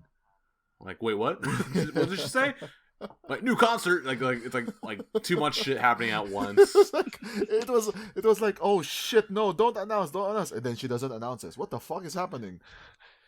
So whether that was her fault or if it was the show's fault, I mean, I'm more inclined to believe it's the show's fault just because of all the previous issues they had with the jump rope and wardrobe malfunction crap. I think someone gave her the wrong cue or she misunderstood the cue because she doesn't know that there's gonna be a surprise a concert announcement either, right?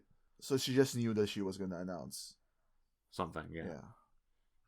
But yeah, so yeah, Miru announced graduation. So she's the last first generation member. Yeah. And I felt like this is it was weird timing.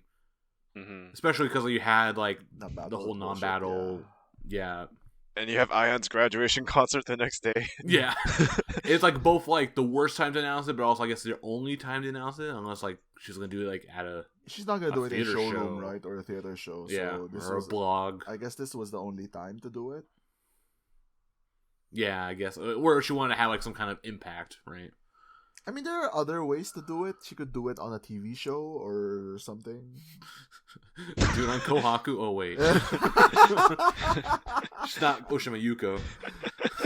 Right? And then get bashed by the whole country. Yeah. I mean, there are ways to do it that you don't need a concert, but I mean, this is the obvious venue to do it. Yeah. Miru no Heya. Oh my god. Yeah, they could have done something like that. Yeah. If you think about it, it's kind of fucked up that Akarin's graduation announcement was in a theater. Well, I mean, but she's kind of this pinnacle. She was kind of a good leader. Miru is not really a leader. Yeah. No, So they could do a special Miru no Heya, right, where she just draws people or whatever. Yeah, that'd have been a good idea as well. But then if they even attempted to do that, people would know what the hell they were trying to do. Mm-hmm. They'd be like, oh, okay, Miru's graduating. Hey, they did the Gisa no Heya and she didn't announce graduation there. So. I mean, they had to announce beforehand that there would be no graduation announcements. Okay. Well, I thought it was funny too. Was in the Discord we were discussing possible announcements for NAMBATTLE. We even did it last week, last episode, right? Yeah. And people were oh, maybe someone's gonna graduate. It's probably not.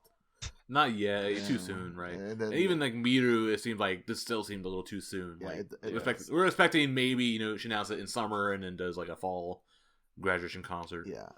Yeah, that's what I thought. Is if anyone was gonna graduate this year, they would go the normal pattern, the big member year. Normal pattern, right? Announce in summer and then leave in fall.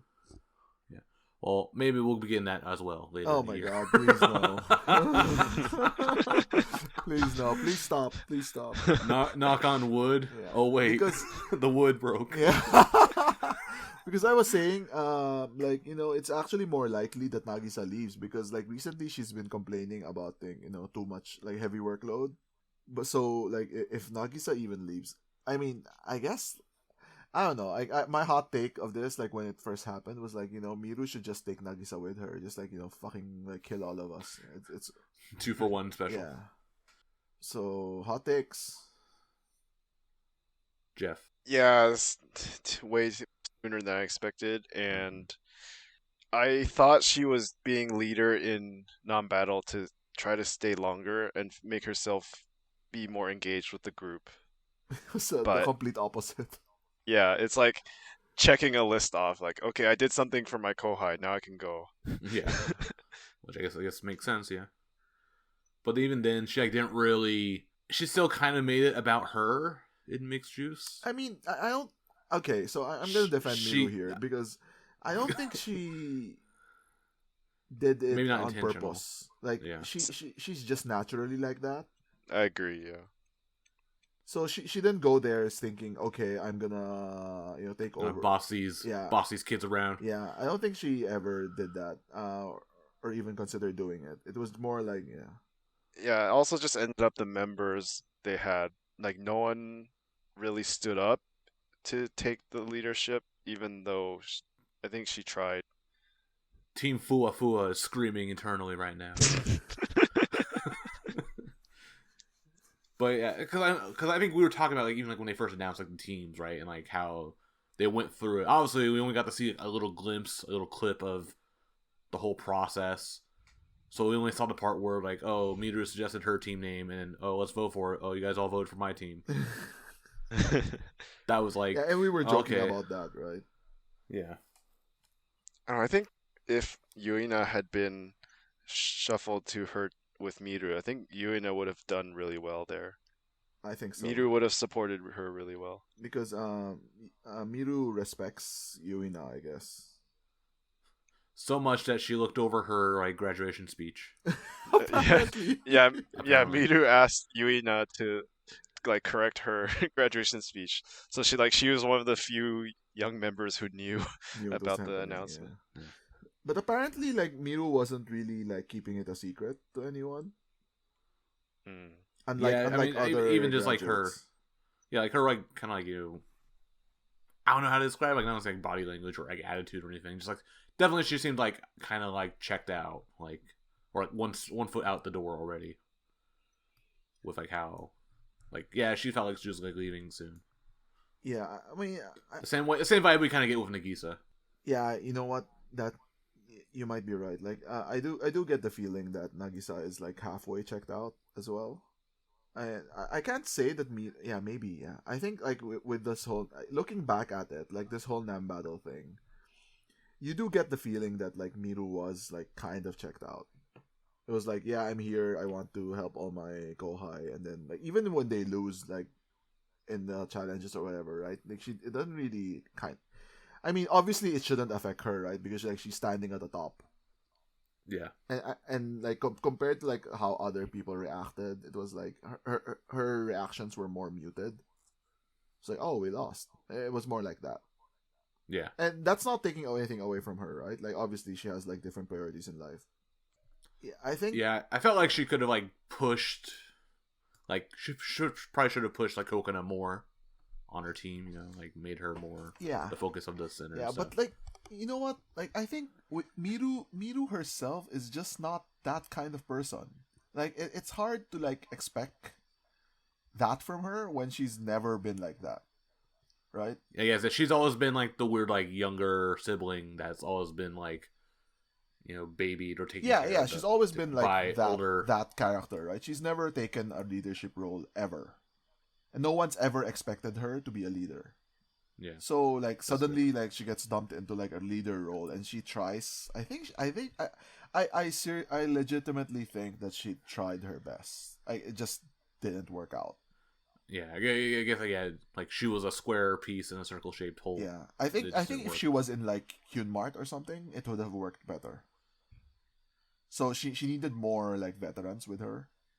That's fair. I guess she did try. Like I guess like she was like kind of pushing Kohatan like in like a lot of like the live stream stuff, and even like in the final battle where she was doing the Kakepi thing, she pushed Kohatan to do the to be the Kakepi shaker. Kohatan needs to do something. Yeah, so but I think it's like okay, at least like she knows Kohatan can't be part of all of mixed juice, so give her something. Yeah. So, what do we think is gonna be the effect on NMB? NMB's doomed. No, it's not. I mean, at this point, I think we've said it enough times, so it doesn't matter anymore. I think it's like her and then like Nagisa, like they're basically like kind of cleaning up house, like cleaning like out with the old. Essentially, they're like slowly in the process now because I guess now if you don't count Meter, there will be 9 old gen members. Oh my god, really? Of NMB. Really? Yeah. Oh my god. I was doing the math. So that's like why D2? The next gen Do you count D2 there? Yeah, that's D2, including D2. Oh my god. Yeah, that's even if you remove D2, it becomes worse. Yeah, that's Yumi, Miki, Anshu, Uka, Nagisa, Chihi, Momone, Shion, and Yuza. Yeah, that's 9 members. Oh my god. And Yuzu, you don't even think of Yuzu as like big senpai. Wow. Jeez. Yeah. I mean, I think it's unfair that they count D2 as like part of the old group. They should be part of the new group. Because but anyway, they're pretty young. Like Momone and Yuzu are pretty young. They're like 19. Yeah, they are. And Yuzu's 18. Well, then it's canceled out because Shion's like 24. Well, I think so if Shion leaves, then they can put D2 into the new kid. They can sit at the kids' table finally. I mean, in the first Lolly concert, she thought it was her fault that Yuzu and Momone weren't included. I mean, it might be. Just because they don't want to put Shion. Yeah, I mean, it's more like Shion's part of the old guard. But then also, like, it won't be fair because also you have Mew as well, who's 23 years old and part of the new kids as well. So it's like, well, other than that, anyways, going back to Miru, but that's just my thing. They're just kind of cleaning up. So I think like NMB's already like, I think as we had this discussion with the Loli concerts and even like what the new NMB is now, like, they're just like slowly like over time, like these numbers are gonna be leaving. Yeah, transition. Yeah, so I think like it sounds really like kind of blunt, but I think the sooner the better we get rid of the old NMB. I mean, yeah, I guess so. Like they could. I don't know, like this Aayan graduation just like ruined everything, but I would feel like way more hopeful if Aayan didn't leave. I just see like Miru leaving as just another like flag of like the slow downward spiral. Yeah, another 50-cent shot to the chest. I mean, I feel like that, but then also Miru being the last first gen hits a little harder. Yeah, it's gonna be fucking like depressing during her grad concert. Yeah, I kind of fear another grad rush from the old gens, like after Sayaka, but then there's nothing. There's nothing. There's only 9 more. Only 9 more. I mean the last one, the ones who have stayed this long have stayed because they have like mostly have set like leadership positions or they're Miki. Yeah. So, so I don't know if it will be a further push for them out. Obviously, I hope not, but yeah, maybe. I mean, obviously, like Nagisa is like a completely different conversation because like management will stop her if she wants to. Obviously, management wants to space it out, right, for big members, so she can't just graduate whenever she wants. But like with the others, it might. Yeah, you might be correct, Geoff, in that like you see Miru leaving, right? Basically, it's like a big fucking like red flag saying that this is now the new gen NMB, not the old ones. So your time is up. So if I'm like an older member, I would look at it that way, like completely honestly, right? I would look at it that way and say like, okay, then maybe it's my time to go. Yeah, I think someone like Chihi would think like that because she was captain, but I mean, it's probably not going to be a captain or vice captain in the next groups. Yeah. Maybe she can serve as like the shadow captain type role. Yumin, I Mm. think, would, because she like constantly talks about like wanting to improve the group. I think she will stay one of the longest as that type of senpai. Mm-hmm. The rest, like Uka maybe, but she's also like 24 soon, I think. Yeah. Yeah. And you never Miki, know with Anshu. Miki, who knows? Yeah, I think Miki and Anshu are kind of like the same. Like they're still here. Why? They don't know either. I mean, they don't- Anshu's great at like theater. So she has value there as the theater girl, and like in MCs and all of that, right? Like, but if I were Anshu, right, like it might be time to like reevaluate my career, basically. So Well, and do I she's still want trying to to continue or not? Yeah, well, and even like her like other like aspirations or whatever, like doing the whole game streamer thing. That's not really doing like big numbers for her either. So Yeah. even if she leaves NMB, like, well, then she loses like her like only source of stable income. I'm guessing because I don't think she's not doing that well on Mildorm or even YouTube. And so. I mean, a lot of her viewers are NMB fans, right? Yeah, Yeah. Who would Like- leave if she actually left? yeah. Like I'm wavering. It depends on what she does. Like if I would like stick with her like after she leaves NMB, like it's kind of hard because some members like it's like harder to follow after they leave NMB. Do they like keep doing stuff and do the stuff they keep on doing? Not is it still stuff you like them doing, or do they just like disappear So- into the void? Basically, Apex or Mario. She doesn't even do Mario, but yeah. And let's not get too far. It's not the Anshu graduation. Yeah, it's the Miru talk graduation. yet. That's coming next month. Yeah. Like the.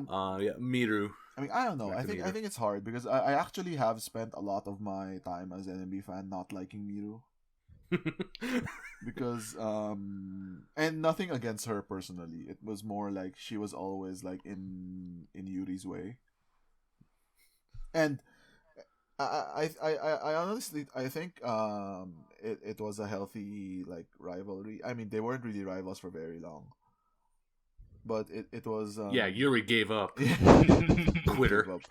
Like, I thought it was a healthy rivalry in a way because like you don't really want stuff to be given to you, right? You want to like earn it. Fight for it, yeah. Yeah. And it wasn't like a toxic rivalry, like I don't know. Well, they weren't friends, and Yeah. they weren't really like put up against each other Enemies, anyway. like, So yeah. it was always just like number one, number two, and then who's gonna be on top. But like you can't really deny like how like Miru's impact on NMB, like especially since like her blow up, basically since puberty, for her, she's been like on a straight line up, and then even got like a sharper straight like up a sharper right kick from like Produce 48 and that. well stuff, yeah, too. that's like kind of like small bounces. But yeah, and when did she take over? Like Tokonoma, right? But then even before Tokonoma, right? You had like what other people?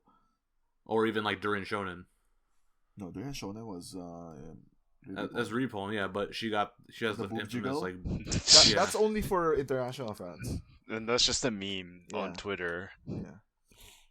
But I think then that kind of started her whole like gravure. No, that was way before. No, she did Gravure way before that. Yeah. Really? I remember I was talking about this the other day. The bicycle one. Yeah, that was when she got popular from Gravure. Really? People like that? Yeah, because like it was really small, the bikini. Oh, jeez. Anyways, so I mean, it is sad. I mean, yeah, I'm not a Miru fan, so whatever. But the thing that makes me sad is what Geoff said earlier, is that it's the last first gen. Like, we thought like Miru, I don't know, did we think that Miru would hang on? Basically, I for her, I thought so. basically for her, No. when she saw that Akarin left, she was like, okay, I'm leaving too. Yeah, because I wonder like, yeah, if it's gonna be it's the last first gen member. Mm-hmm. So I wonder like if like her grad concert, if it's gonna be as big and bombastic as Akarin's. But I think Akarin just got lucky because it was also 10th anniversary. Yeah, I don't know. Like, I are you really gonna bring back like Sayaka and all the other first gen members Again? like 6 months later or no, whatever? I don't think in terms of that, but I think it'll be a. I mean, it's Osaka Joe Hall, and it'll have big production value for sure. Mhm. And Yeah. she has way more solo songs than Akarin, and is a way better solo performer. Yeah. So as a Hopefully this yeah. concert, hopefully the concert is better. But like in terms of surprises, like I mean, I really hate the surprise man. I was just ranting to Geoff about this the other day.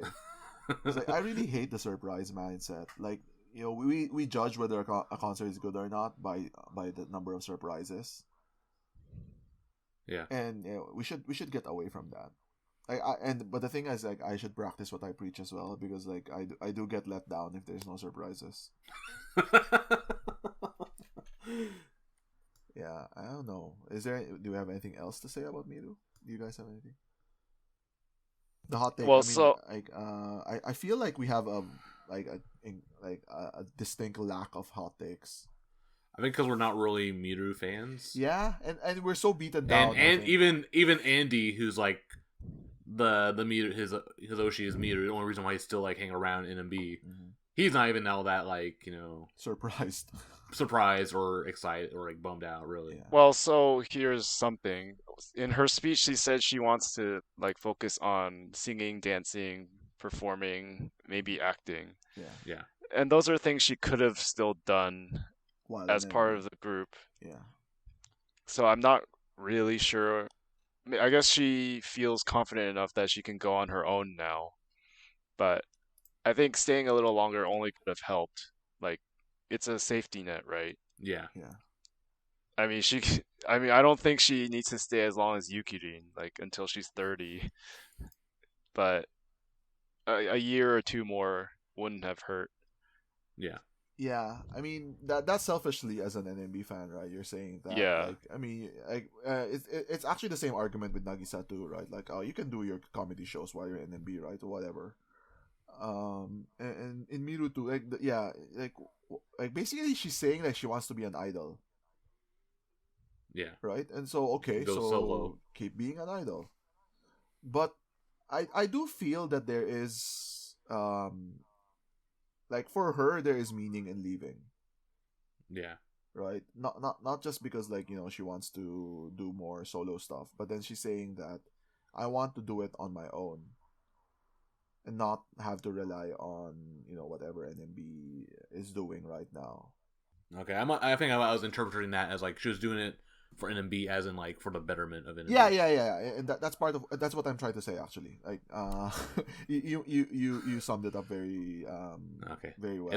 It's less for her and more for the greater good. I think it's also like the same reasoning for like Sayaka, why she left when she left, and why I mean, Akarin left when she it's left. all these senpai members leaving. It's a hard question. It's a hard thing to answer, though. Obviously, like, I think the majority reason of why you leave is obviously for yourself, right? But I don't deny that, like, with Miru, it was more of like NMB is doing like the new gen thing, right? Whatever, and then like, so I should, like, accelerate it. Yeah, that's kind of like my thinking why she's doing it. Makes sense. I could buy that argument. Like Except- her staying is just delaying the inevitable. Except now the next single is going to be another grad. Yeah, single. that's true. Unless she pulls an Aayan, but I don't think she is going to. No, There's no I- fucking way. There's no fucking No. way. You will get your Miru solo, your Miru single, and you will be happy about it. Yeah. She's gonna get Let's another go. solo What the song. people too? Her last solo song wasn't that good. Hey, I loved it. Ikenai ko to. Yes. Don't worry, you're gonna You'll get to hear it once and then never again. Do you even remember what Akarin's graduation song was? Ichiban Tsukina Hana. Oh, you do remember? Yep, I'm Akarin's biggest fan. Yeah. So we kind of talked about the single. You want to get into it? Okay, yeah. So I guess I can also say like, okay, she's also getting a graduation concert at the same time at Osaka Joe Hall. Mm-hmm. So this summer concert is kind of like 10th anniversary, the same kind of format. Yeah. But there's no anniversary, and So it's just a random concert. In summer, but it's like 3 concerts, exact same format. Yeah. But yeah. So yeah, presumably, yeah, she'll be getting a single. We don't know when. I guess they might announce it later this month, end of the month, I'd say. Especially because they know the team, so they can start filming that thing, the Q-Mart song now. Yeah. Well, it depends on when they want to release a new single, but obviously they have to do it soon because assuming because summer comes out in May apparently, so yeah. So they have 2 months to do it. Yep, which that sounds reasonable. Yeah. So I guess single. So I guess are we presuming it's gonna be like the Akarin style where she picks her favorites, or is it gonna be like they incorporate some of the things staff knows from the non-battle? So I've talked about this quite a lot. So let's hear what Geoff thinks first. Well, I mean, Miru. Does she get in? Yes or no? Yes. Yeah, she's fine. I mean, like I say, people in glass houses shouldn't cast stones. But I think Miru doesn't have the influence power that Akarin did to pick it, right? And she doesn't really have many favorites Kohai either, because she doesn't talk to them. Her friends left, like Naru. Yeah, all her friends left, so... Yeah. Her only friend is Uka now. And, like, kind of Yuina. But Yuina maybe is the only one... If we're speculating on, like, Miru flexing her... Influence, like, the only name you could land on is probably Yuina, right?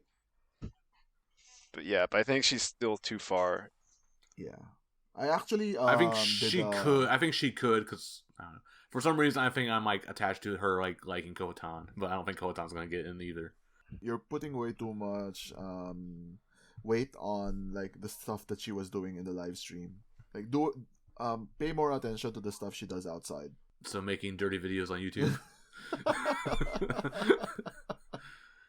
No, like taking photos with these members or like talking about these members, right? And then she never talks about Kohatan. I mean, I would put like Yuina's odds at like way lower than 50%. Yeah, there's too many other border candidates she has to leapfrog. Yeah, I don't even think she's, and we had this conversation before. Like, I don't even think like she's the top 6th gen that could get in. Yeah, I think Hinacho's like above Yuina, but with the Miru factor, then maybe Yuina has a better shot than Hinacho. But like from management, I think that they like Hinacho more.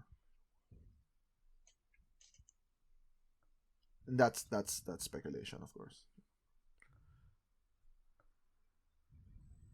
Yeah, and like I would like consider if they were to consider like the non-battle result stuff.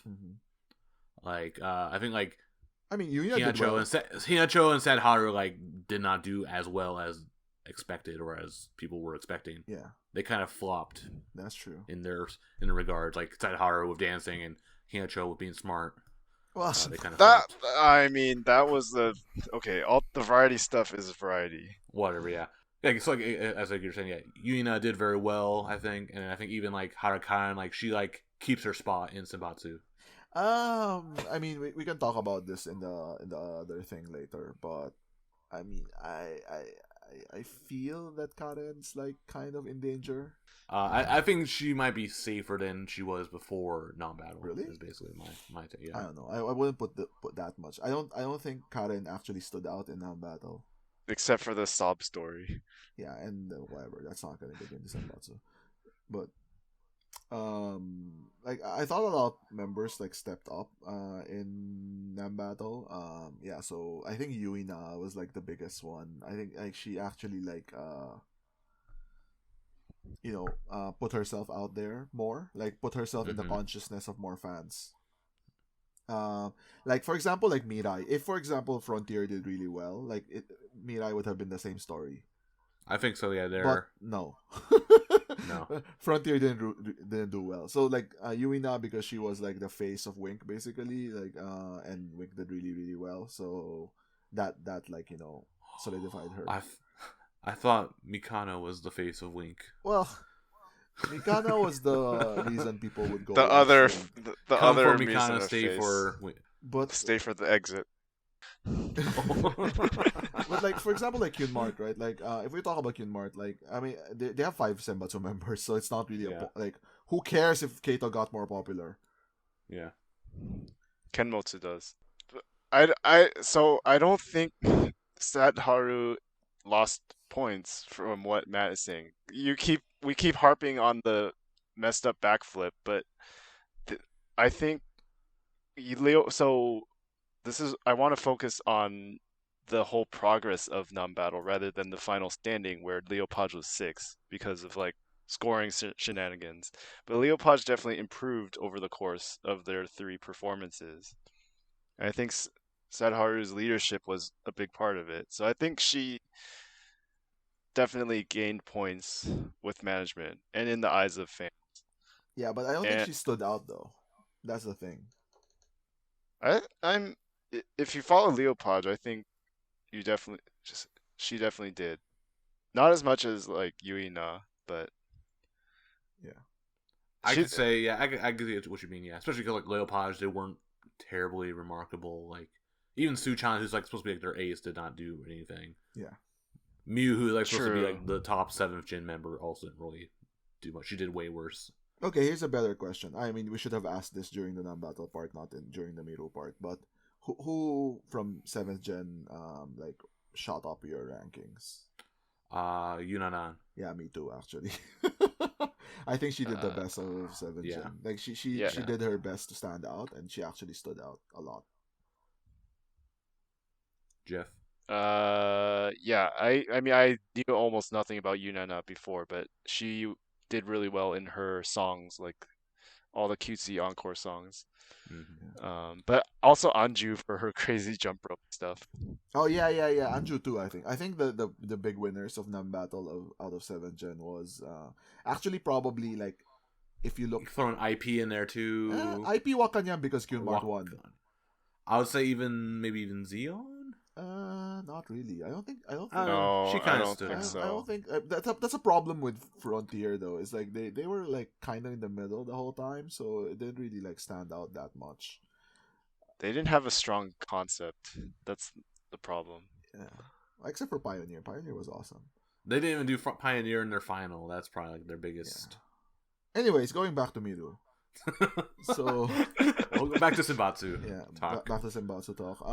I mean, I think the border members are always the same, right? I mentioned it's Karen, Shinshin, Momone, and actually Chihi. Like I mean, Geoff is gonna be upset about this, but like I think Chihi's still there. And, she's above Momone. Not really. Like in Koinanka, Momone still... is above her. Look at the sales. Look at the sales. No. Well, whatever. Because if you look at sales, like I mean, even I don't know if that's a. Chihi did better than Uka. Uka's like a stone cold lock, man. She's not going anywhere. But like I don't know, whatever. Like stop the filibuster, okay? It's Karen, Shinshin, Momone, Chihi. I think Chihi's probably like kind of safe. I mean. I like to tweak Geoff about this, but like yeah, she's probably safe. But I think like if there's like some massive change, then she could. Her days are numbered. Yeah, she could go. But so those are the members that are currently in Koinanka. I mean, I'm already counting Yumin out. Yeah, because that's not gonna happen. But like for the fight to get in, it's like I think Hasa stands at the very very top. That like it would be like very very surprising if she doesn't get in. Yeah, she's in the Hirakata Park Senbatsu and VR date thing. She had like very good position in the Aayan concert as well. And then like kind of like a bit below Hasa would be like a bunch of other girls which who are like Sadharu, Hinacho, Yuina, and Anon. I guess like Anon would be like a tier below. I guess Anon and maybe Miyu, or whoever 7th gen they would possibly airdrop. I think those are the hierarchy. I don't know. What do you guys think about that? Yeah, I don't have Yeah, that's no probably the grid same. disputes. I just want Anshu to take Yumi's spot. Justice for Anshu. I mean, I don't think. And then it's she gonna can happen. leave, and then all will be right in the world. you can support Karen already without feeling guilty without guilt.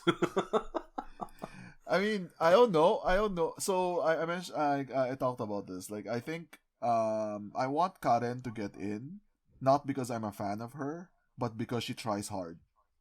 And I think that's like also same with like Yunanan as well. Yeah, and Yunanan too. Like there may the Yunanan's kind of like the 7th gen parallel of Karen. Yeah, the try hard. Well, happy-go-lucky, try hard. Yeah, Yes. yeah, and I think Like- it's a good message to send to everyone that if you work hard, you do all this like stupid shit that Karen does, that you do get rewarded for it,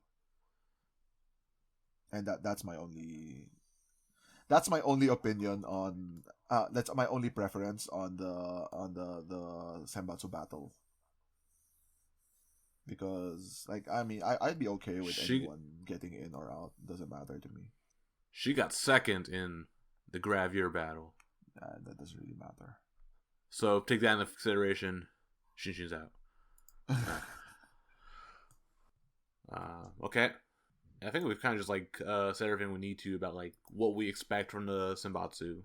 It's gonna be announced, and we'll probably be upset or bored or happy about the results. But yeah, and then I guess congratulations to Miru's announcement. I guess we'll look forward to her concert. So then let's go from one graduation announcement to another graduation, not announcement, but graduation concert.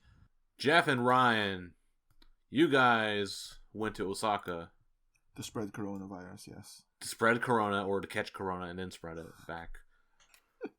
I stayed home in the safety of my apartment to not catch corona. Because you guys went to Aayan's graduation concert at Oryx Theater. But before you guys did that, you guys went and did some got in some shenanigans around Osaka. You guys want to tell me about that? You guys went to the Pom Pom Pudding Cafe. Yeah, it was disappointing. in more ways than one. Because they didn't even have the cake. They sold out. And we entered from the wrong entrance. Like, they sell out because the cafe's been open since No, it's because it's NAMBATTLE. February. Because everyone went the previous day for non-battle. And then they didn't expect all these wotas to come. Like, oh shit, no more cake. So when we got there, it was really funny because it was all girls, right? I was telling Geoff, it's kind of it's gonna be rough to go there. But then we saw this old ojisan sitting at the counter with 2 girls. It's like, I'm gonna bet you anything those 2 are wota, and those 3 are wota. And they were, because they also ordered the NMB drink. Yeah. And we're talking about anju. Yeah. Oh. So okay, so the cake wasn't available, but there was the other one. What was it called, Geoff? Some Cupid bullshit. Is it called the Cupid? The non-battle cake, the stupid bullshit. It was like the NMB Cupid or something. Whatever. It was Calpis and what's the other one? What's it? Coke. Coke? Yeah. Oh my fucking god. I'm retroactively getting sick. So the Calpis is like a thick yogurt sweet concentrate that you're supposed to dilute with water or soda water. Yeah. But then they dilute it with Coca-Cola, so it's like sugar syrup diluted in more sugar syrup. Yeah, it was I don't know. I was getting sick drinking it basically. And then we had to go to a real cafe. To drink coffee. I had an Americano to wash it out. Actual food. Oh, okay. No, we had Indian for lunch with Andy before. Interesting. To spread COVID to him. Yeah. So, would you say the Pom Pom Pudding Cafe, how does that compare to the Sweets Paradise Cafe that you and I went to last year? Sweets Paradise was way more fun because you actually got goods. and there was actually food. Yeah, okay. And then there was way more NMB stuff. Like the pom pom purin. So it was at this place that's normally just like cake and parfait type cafe, that kind of thing. Yeah. And then they had like regular pom pom pudding, collab good, and then like the random NMB stuff. Yeah. And the NMBs, there's only 2 items, like the cake and the drink. Okay, so but you can only get the drink. Yeah. Okay. Did you? Because they have the shop there too as well, the pom pom pudding. Yeah, that's what I was shop. saying. Is like we actually entered from the back entrance, I think, so we didn't even see the shop. So when we exited, we saw the shop. It was like, well, we should have just gone to the shop and not actually go in. Because Yeah, it we would could have been just taken a something. picture of.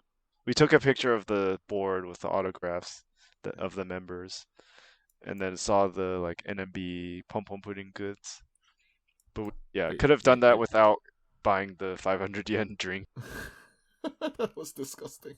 Like that was okay. If you guys take anything away from this podcast, it's like don't mix Calpis and Coca-Cola. It's okay at the soda machines at like family restaurants or karaoke because the Calpis is already diluted. But this one is the concentrated syrup diluted with Coke, so that's just too much. Yeah. I want to know. I want to know whoever came up with this drink if they tasted it. It's probably Sadharu. No. Damn you, Sadharu. Please send all your complaints to the address, the fan mail address. I think she's like at Haruka NMB48. Yeah, or something. So after that, then you guys went to O'Rourke's Theater, presumably. Yeah. I heard you guys saw a celebrity there, an infamous celebrity. So tell the story, Joe. Do we have to tell? So we need all the backstory too, right? So there's like a month ago, there was a TV show featuring like businesses that have changed their practices to adapt to COVID, and NMB was featured for doing online hanashi. So they shot a part going to the actual like office place where all the members gather and do it, and they showed clips of the members talking and blah blah blah. It's, hi, nice to meet you, whatever. And then they also had like a segment going to this otaku's house and then they filmed him talking to Kato. And he's this like guy in his 50s. He says he's single. He has like a second house just for Hanashikai. And he's just a really weird guy because he made Kato like call him without an honorific, which is something you don't do in Japan unless you're very, very close to someone. Yeah. Or your family or something. Yeah, and then he appeared again on like Aayan's like a special TV show about Aayan's graduation. Oh, really? He was interviewed outside the theater after so basically he hangs out there, I guess. Yeah. Well, I guess yeah. It sounds like it too, especially as the story's going on. Yeah. And so before the concert, we walk up to meet someone else, one of my friends, and then you skipped the part in the story. Oh, okay. I thought the part. You know if you know. Yeah, this is Daniel. Yeah. Daniel-san, yeah. Not the Karate Kid. Wax on, wax awesome. off. It would be awesome if Machio was there. Sweep the leg. Or Jane Smith. So he was there too. Yeah. And then like a few minutes later, like Akira shows up. The other real celebrity we care about. He just walks out of Oryx Theater, like across the street to this park where all the fans are waiting to go in. That was so weird. Right? What the fuck was he doing there? I mean, he regularly wanders around. Like at 10th anniversary, we saw him go to Starbucks. Yeah. Oh, that was a 9th anniversary. Oh, and 9th also. I think 10th he also. Or was it? Yeah, it was 9th. No, 10th he was like walking around. 9th was Starbucks. I think he just goes around because he knows he's hot shit and fans love him. I mean, fans love him. They all take photos with him. And also just to like survey the crowd. Yeah. I don't know. Like, oh, there's a big white gaijin here. We gotta Misaki. We gotta put you in front for it. No, that's Karen's mom. Oh shit! Yeah. She's seen my face, and by seeing my face, I mean I had a mask. Yeah. That said Peter. Fucking had like a mask with I Karen never with even Piro saw her. I didn't. You guys. Anyways, Okay, so we also Oryx, met. Like, we saw Aoki, the Flash. Oh editor. yeah. Because our And, seats were on the second floor where all the VIPs were sitting. Yeah, I was trying to look if like if we could see like people who looked like Aayan's family, but I couldn't see anyone. Yeah. So maybe Aayan's family didn't come. so you guys got to your seats and then watched the concert. So Yep. I guess we can then just go over because so you guys were there and I watched the live stream along with other people in Discord. So So what do we got different experiences. Yeah. First I was very confused because they didn't do the overture right away. They did this weird Zenza? like. I mean, that's common. They announced that it was Zenza. Yeah. Oh, okay, I didn't know that. I didn't And then- catch that part. So now And that I then- think about it, Aayan did a Zenza for Milky's graduation. She was was it solo? center for no Matemashi Shingaki, exact same song. Oh, okay. So there was a that's why she Milky- picked it. There was the Milky Senbatsu, and she was center for it. And she was like really new then because Milky graduated in July, right? Yeah. 2016. 2016, July 2016. Fifth Gen was introduced in July 2016. Yeah, they were wearing those like super baby like silver school uniforms. Yeah, Mm-hmm. Aayan had like the big hat, I think. Yeah, like the beret thing. yeah. This is the Aayan. This is the Aayan. This is the Senbatsu. Kawaii Senbatsu. Apparently, I don't know why Mighty is there if this is a Kawaii Senbatsu. But Oh. I thought it was 7th Gen. So it was like Yeah. the Why is center Hasa the here? center was Zeon and someone. I was like, who the fuck is that? Like I really couldn't tell, and like it looked like Ogawa Yuka. It's like, yeah, well, but Ogawa Yuka is not 7th Gen. I was trying to remember who from 7th Gen would look like that. I just couldn't think of anyone. I was like, So, but it was. I can see Yunana there. I can see IP. Like, so who the fuck is see that? Fua. Yeah, obviously you can see Fua. Anyone could. You Yeah. can see Fua from And a mile Momoka. away. And I actually like leaned over to Geoff and was like, who the hell is that? He actually like understood why I was asking, and Geoff was like, that's Ogawa Yuka. They're not all 7th Gen, man. Oh. Yeah, I think I noticed that because then I saw Hasa on the screen. I'm like, Yeah, oh, okay, I thought Hasa too, and it was like, yeah, that can't be Hasa. Maybe that's someone else. Yeah, Hasa felt the most out of place. Yeah, Yeah. yeah, she's fucking Senbatsu. Well, even not though, right now, even but- though Yuka's older. yeah. But yeah. Anyway, they did that. Then Overture, and then They had the recordings, which I sent. the mix. Oh yeah, that was okay, pretty so cool. actually, That's pretty cool, actually. okay, yeah, that's actually really interesting when we talk about that because we could hear it on the stream pretty well. So you Yeah, guys you thought got- that people were actually mixing, right? Chanting. Well, I thought like, especially like during the like, I guess the encore chant, Mm-hmm. because that sounded weirdly like not Not recorded or not like synced up, Uh-huh. or like it was like, or if it was recorded, like they were like cleverly like made it just barely out of sync so it sounded more natural. Uh-huh.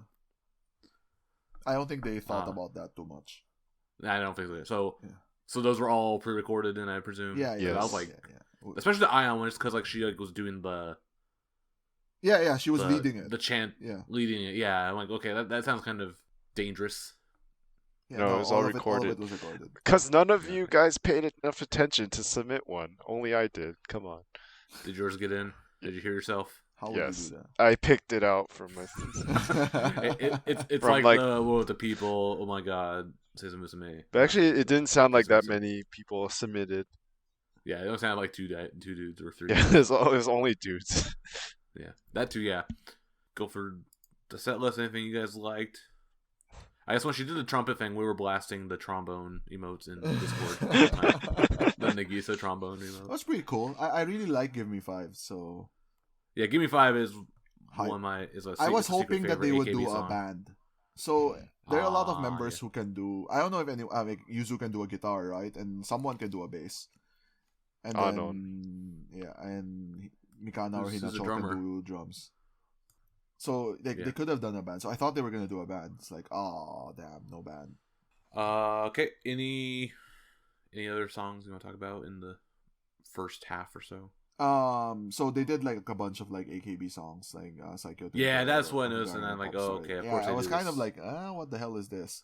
Yeah, But- I was like, there's 5 AKB songs to start off. So the difference between Jeff and I is that I decided that I would just enjoy it as it is and not just like look for NMB songs, and it was okay. Like just if you just enjoy it like for the songs, obviously it's not as hyped.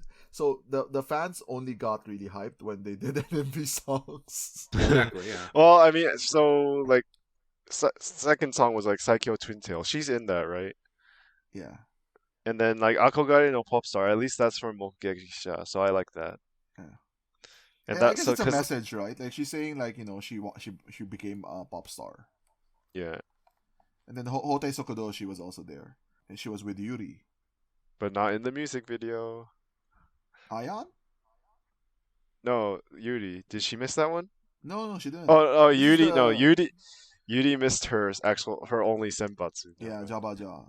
But this one is a U19 Senbatsu, and Yuri Okay, was okay, on okay. this. Center was Matsuoshi. Gotoraba? No. She was in it. She was in it too.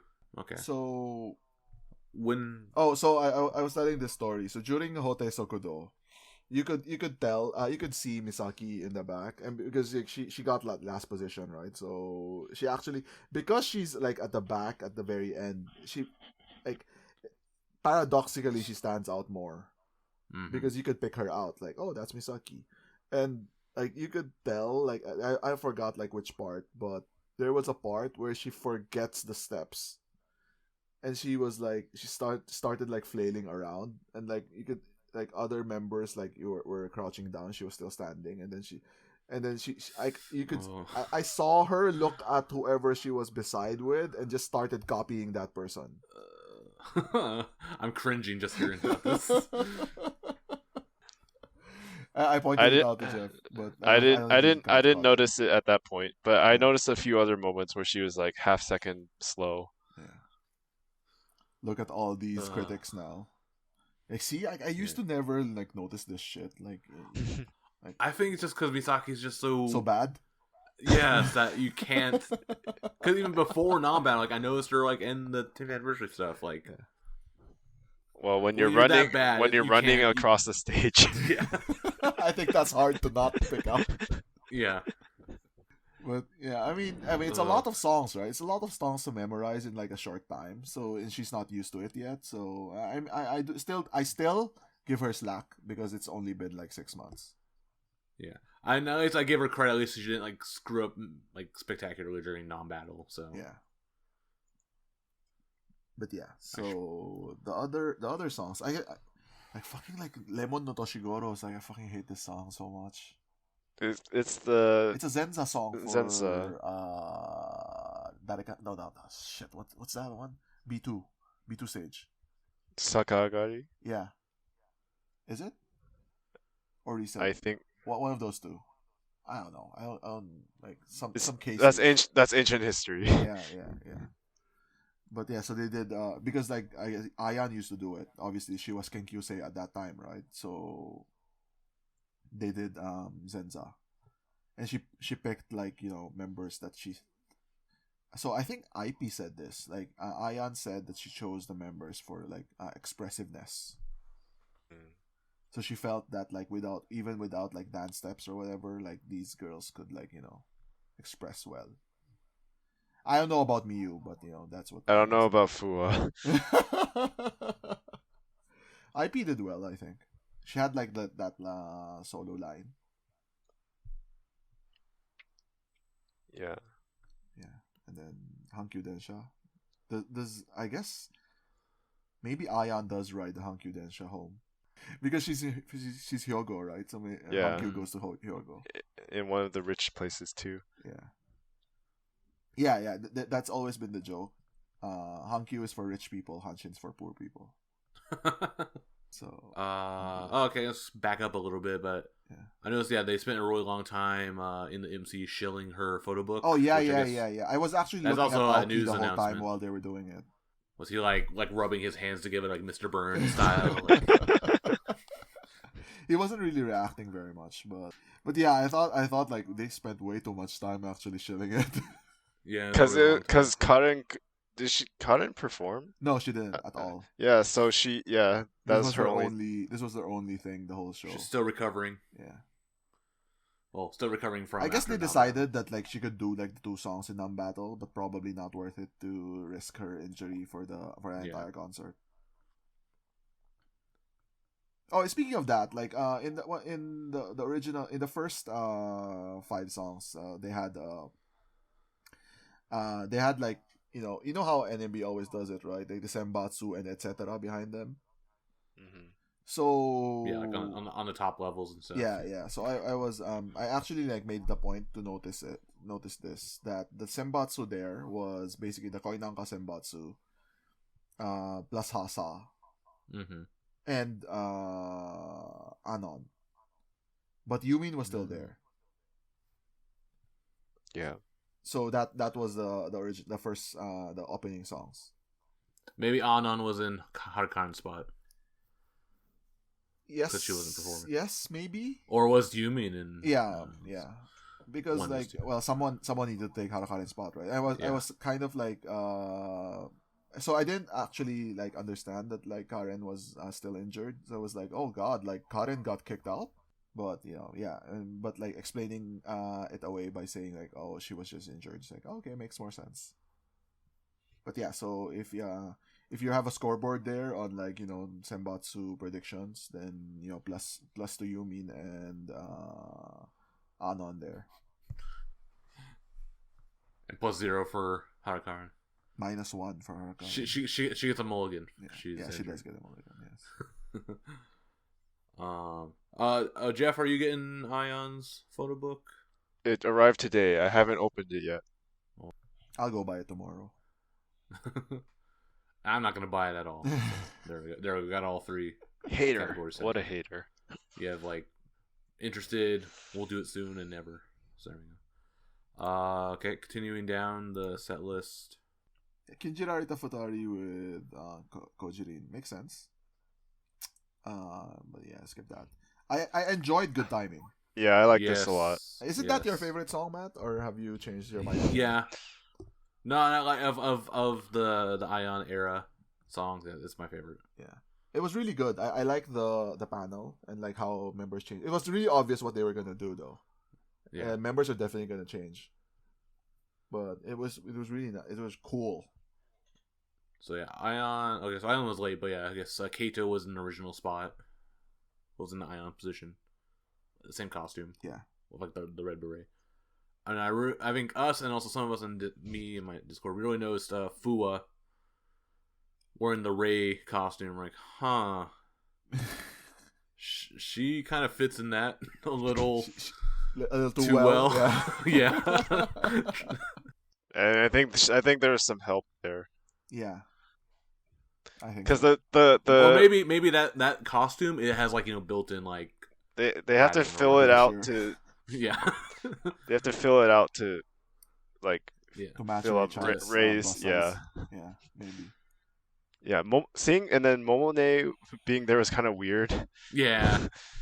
It was but like then, next gen. Oh no, Momone. She's like how you doing, fellow kids? No, but then the next group had Rikati, and that was even weirder. Because even though she's 5th gen, she's 22. Yeah, and not even that though. Like these are like kohais, like because basically they're doing a tribute to Good Timing, right? Mm-hmm. So why the hell is Momone and Rikati there? Yeah. Because they could have gotten into Good Timing if they had better luck during that time. So yeah, that was weird. Yeah, but it was I really like the Good Timing performance. Yeah, and I think it was a good part. Starting with this, there's some earlier songs as well, but basically I think she did a really good job of picking her old songs when she was picked as a young member, and then putting like young members in them now. Yeah. I think like Aayan put like a lot of thought into the set list. Like there might be some songs that we disagree with, but I think like she put in a lot of effort into it. She said at You Gotta in the Zenza, like the beginning talk with Kojirin, that she printed out all the profile pictures of the members from the official website, cut them out into like squares, and then was arranging them on a table. Dear God.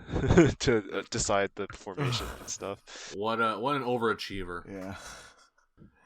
We can talk about that later, but there's something about it I want to talk about. But yeah, moving on. I don't like the I didn't get my W Yamamoto moment this concert though. Yeah, kind of surprised.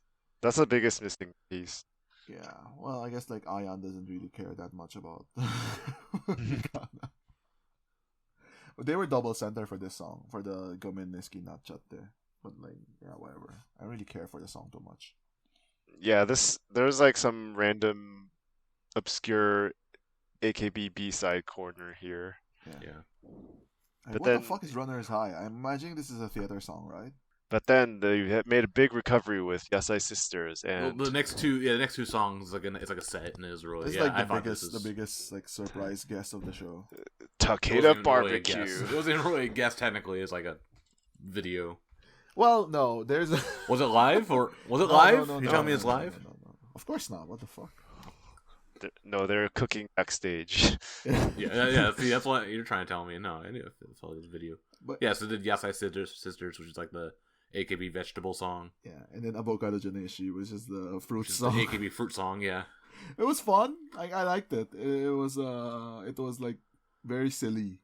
And it was just an excuse. It was just an excuse to do something with the Takeda Barbecue. Yeah, exactly. And so like during the Yasai Sisters, they were making curry. Yeah. And then Avocado Janeshi, they were making fruit tart. Yeah. So it's fun. I enjoyed it. Yeah. And then there's the next. So this is. I thought this was the hypest the whole audience got. Like was with Onyu. Because it's like, it's a Kokoten song. Everyone knows the song. Yeah, and Onyu has the super long call sequence.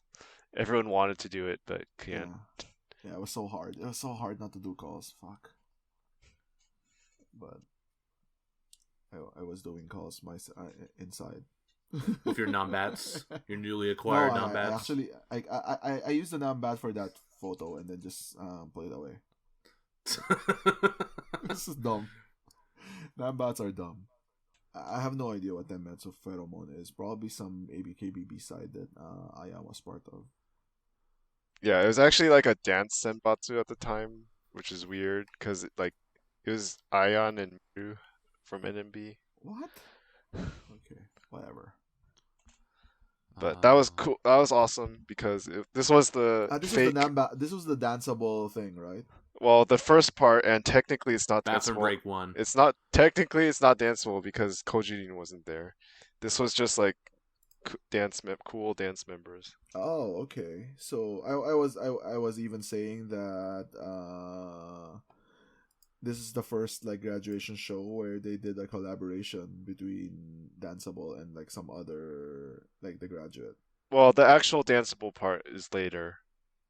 But I'm saying this. There's another one. Yeah. Did you wipe it out of your mind? I did, yes. As you should have. Yes. This was the best part, though. No, this is bathroom break part.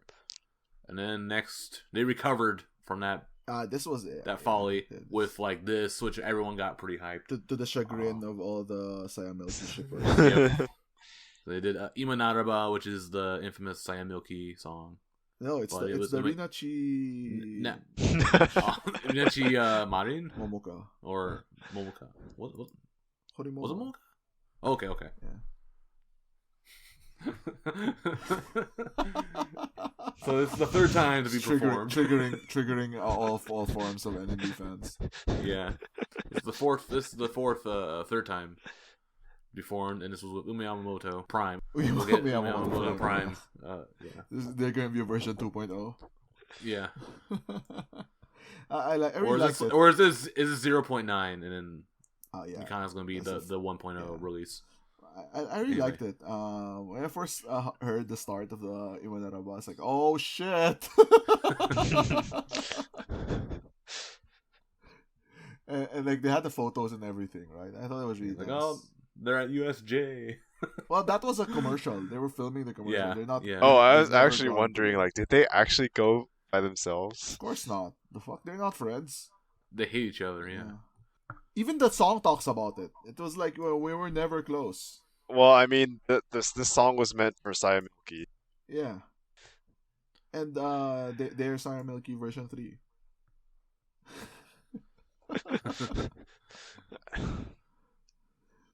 But yeah, I thought it was really the nice. epic conclusion to the Sayamilky trilogy. So Rinachi and Horimomo are like the Dark Middle chapter. They're the Last Jedi. Jesus fuck! Why did you let them use the song? Oh my god. Anyways, Should be locked away in a vault, never opened. yeah. Okay, so that was a nice moment. And then the Nice. next one is the ventilation time. This is the actual ventilation time. This- This is like smoke. This is like smoke break time. Yeah, it was pretty long because it's ventilation time. So they did Aayan quiz. Oh, okay, right. Yeah, Yeah, it was between I forgot. Aayan's gen mates. yeah. And, Plus Zeon. no, and Anon. versus Zeon and Anon, Anon, who are and Reiko. Aayan fans. Mm. R.I.P. Mighty. Yeah, and then like the next part is like a This bunch is of, the actual danceable. This was the actual like shitter. go take a shit, a really long shit, and never come back. Oh, so this was the danceable combo. Because this was the danceable part with the actual dance break, and then it went into teacher. And Like, then that's like, okay, go to the vending machine, get something to drink. Don't come back. and Ryan and I Don't just leave the building though. But I Ryan and I cracked up stay when you stay heard home. it though. So, Ryan and I just looked at each other, yeah. thinking of Matt. Raging, yeah. Yeah, that's all we'll say. And next it did Monica. Yeah, I don't know what the song. This is an AKB song again, right? This is the one Kokona was Center for? double center with. Oh wow! Why did you choose that? She's in She it, was in right? it. Yeah, I know she's in it. She's but in it then as why well, would she yeah. choose like this coconut or whatever? Okay. To trigger the Kokona fans. No, because Coconut came out to perform this. Oh. It was they changed It it. was So double center? teacher was danceable plus more dance members, and then like they swapped out the group for like this one. younger Ah. members. I see. And then they did Kotoku guitar again, without the crazy lady in the middle of the stage dancing. I thought Boku Igai Dareka was really cool. Yeah. Yeah, Nice to see a good like Performance of it.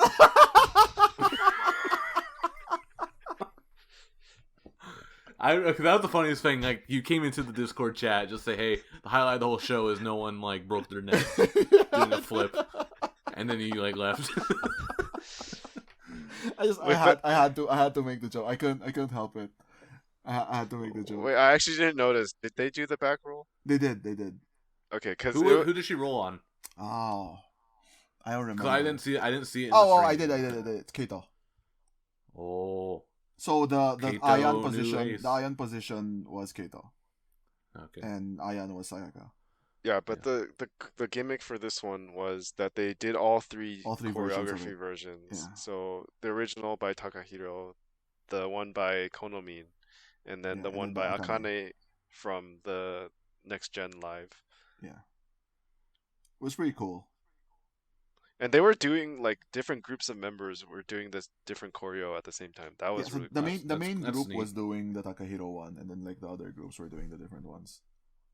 It was like it looked really badass, like with basically the entire NMB right doing a dance song, and that's very rare. Yeah, and they did the back roll, of course. It's like I wanted to like give them a standing ovation for that. Should have looked at Sadharu's face during that. Then Boku Next we had Cigarette Break. Best MC. Yeah, Cigarette Break. That was boring. Oh yeah, this is when I went on Discord because I was like, well, it's a Chi MC, I don't care. Oh yeah, that's what you told us. Oh, I mean, I'm sure you guys don't know this song, but I fucking love this song. Shosai no Memory. Nope. It's so Aayan sang this solo. This is a really famous song from a few years ago. It's from a drama called Ama-chan. It was performed by Koizumi Kyoko, who is like an old school idol. So she's like she's respected actress nowadays. Like Showa idol. Yeah, she was a Showa idol. If you've heard someone called like Kyon Kyon, she was Kyon Kyon. But yeah, this is so the drama was about like idols and stuff too. But it was really really really famous, and like this was the theme song of it. And like I was like really surprised that like Aayan sang it. It was really good, so I enjoyed it quite a bit. And they did so this part they did it with like sad like video with. Did you guys see this, Matt? Like they were showing like Aayan audition footage. Yes, we saw that. Okay. And then so after Shosai no Memory, they did the Milky tribute corner. I guess so, because like Milky really loved Aayan, so she basically gave Aayan. So when she left, she basically said like Aayan will take over for me. So they gave her like a crazy push, right? And then they gave her like Yasaki's as a solo in a concert. So Aayan also did Yasaki's, which is Milky's solo song. Yeah. The better one, not the other one. And then Boku wa Inai had members, right? Yeah. So yeah. So she wasn't doing this solo. And besides being Milky's song, she was also famously like center on the music show for this, right? Yep. It was like best hits, I think. So it was really really surprising because she was Kenkyu. No, I guess she got promoted, but she was like barely like 5 months in, and she was like centering NMB song in a nationally televised like TV show. So it was a big deal. I mean, obviously it was a really big deal for her too. And then she closed out the main set list with Date Date Date. Yeah. As expected. I'm like, okay. Good song. Yep. And then there was the encore call, the fake encore call. The thing that you guys thought that like we were breaking. It sounded real. It sounded weirdly real. Like deep fake technology. It was like weirdly like bad enough to not be real, but also like, you know what? It's possible. Weirdly bad enough to also be. It's real. Possible that they just recorded like a concert encore call. Yeah, it's possible too. I think. No, they asked us to. Well, because it was an Aayan call, not encore. That was one of the things we submitted. Was Aayan call and then also mix? Yeah. Okay. Oh yeah. It was an Aayan call. So yeah, so it wasn't recorded from a concert, unless it was recorded from the theater. It was really really long. Did you like? I was getting tired. Yeah. So then it got to the encore. So this is her quote unquote graduation song, right? It's Anataga AKB song. It's an AKB song. I don't know. Yeah. Do you know much about this song, Geoff? Nope. I'm trying to remember. Yeah, I just looked it up. There's a picture of Kojimako here. I don't know. It seems like a theater. Song. Anyways, whatever. It was a good song. I enjoyed the performance. So she was wearing a really nice pink dress. And then after that, was it the greatest graduation dress ever? No, that's Yuri's. Wait, that's not. Wait, that's wrong answer as well. You want to say Karin's? Yep. Yeah. Okay. Anyway, next. This song. Yeah, this is like I really enjoyed this one though. It was like I think the best performance of the entire concert. Wow. Ooh. Like counting the song and Hot take. the meaning, right, and what they did. It was so they sang Haruwa Mosugu, which is like a really fucking awesome Sayaka song. Sayaka solo song. It's in Identity. Yeah, second album. Yeah. So I really like this song, and what Aayan did during the song was like she did a surprise where she created these like flowers. I don't know what they're made of, like lace or something. And like basically she gave flowers to no, it's not flowers, it's a corsage. Is that what you call it? Yeah, corsage. Yeah, so she created corsages for every single fifth gen each member, like and she gave it to them as a gift. And then with had a a little message. Yeah. It was awesome. And then like she did like she shouted out the fifth gen members that already graduated. And that was like kind of disappointing because they're not coming. But no Suzu or Mirai.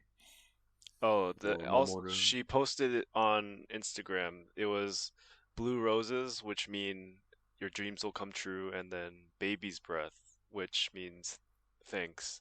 Oh wow. She even thought that through. Of course she did. It's Aayan, motherfucker. Yeah. And one thing that I really liked, because like this song has a lyric that says like wait, I don't want to fuck it up, so maybe I'll look it up. But it's like I will go my own way and you will go your own way, and that doesn't mean that we will be apart or something. And like I don't know, I thought it was just perfect. Like props to Sayaka for writing a song like that, but like also props to Aayan for choosing that song. So during the You Gotta NMB Zenza, she talked about this, and she messaged Sayaka saying that she picked the song, and then Sayaka actually wrote back a huge, super long message saying, "Oh, thanks for picking it, blah blah blah, congrats on your graduation." And then like, apparently this was the only time that Sayaka has ever replied to her. Before she just ignores it because she's too busy or something. Okay, so this is the lyric. It's in Japanese. So, Boku wa boku no yume o oikakete, kimi wa kimi no yume o oikakete, sore wa keshite samishi koto janai nda.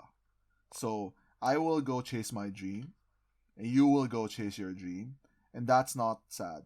I think I just thought like that like I remember that line. Really, really good.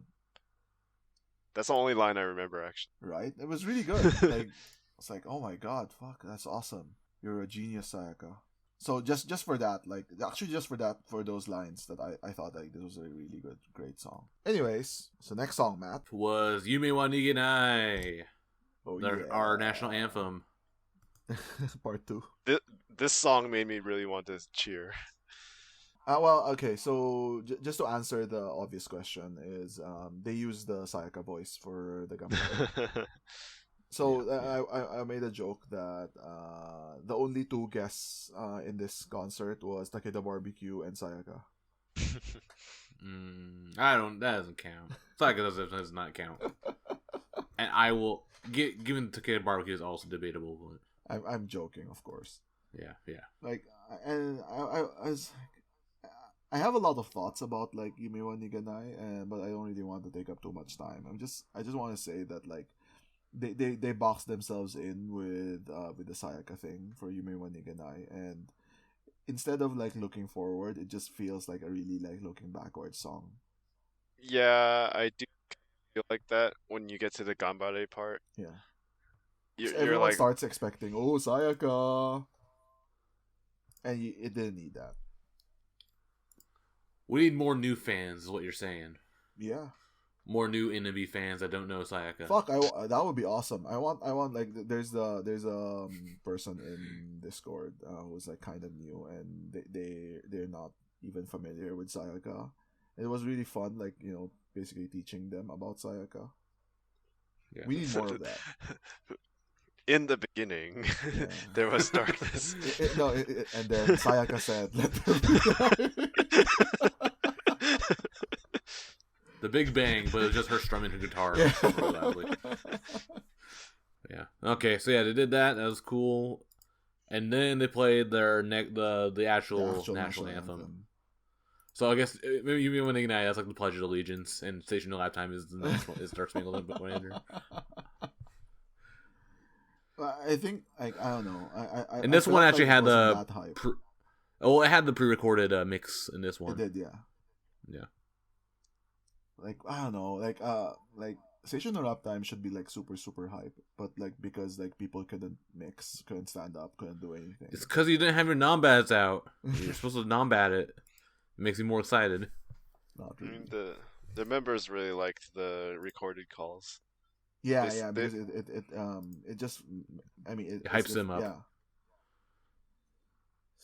that's good. It's like it's a two-way thing. Like the fans get hyped up doing it, and it also like makes the members also excited. Yeah, because like it gives them like energy to go on. And then they close out the song with what I thought was going to be the whole concert before it started. I thought it was just going to be the song on a 2-hour loop. Only you would enjoy that. Yeah, I would not enjoy it, No, but Matt doesn't I like enjoy. Sosako. I hate the song, but I would have enjoyed. I would have thought it'd been a funny gimmick, but they didn't do it. Yeah, but Psycho, or Psycho, as it's been renamed. I really like that name now. Psycho, Psycho, not this. This is the last song. Yeah, I thought it was a good ending. Closer. Yeah, because like I guess like Aayan wanted to end on like upbeat. That's like her song. I mean, all of them are fucking her songs. Like, she has so many center songs. It's kind of nuts. So yeah, it was good. I thought like overall it was like a really good concert. Like, it's a good look back at Aayan's history, but she made sure not to make it too nostalgia bait. Yeah. Yeah, And- the nostalgia she turned into like looking to the future. Yeah, With- and I appreciated that, right? Like she basically used it as a forum to like push 7th gens. So just wish that there was a double Yamamoto song. Showing regret. Yeah, But then it would be like Damn it, hard. Aayan. It would be like hard no. yeah, whatever. I'll take that. Like now, I'm never gonna get a double Yamamoto song anymore. Like the only double Yamamoto song ever is gonna be fucking Waruki. Yeah, not much more to add, but I want to say it was actually really good to get a full NMB concert after like 2 months of non-battle. You could Yeah, especially because everyone was really united with this concert, whereas we were so divided the night before, Yeah, angry, and you know what? everyone came back. You know what, Matt? That's a very good point. Obviously, like these like competitions, in these internal competitions, right? Does breed like resentment, and I thought, Fuck you, Mart. No. yeah. So, I mean, like even if you don't mean to do it, right? Like you still kind of Yeah. like oh man, fuck you, Kumart. But I mean, during the dance units, I was like, why is Kato here?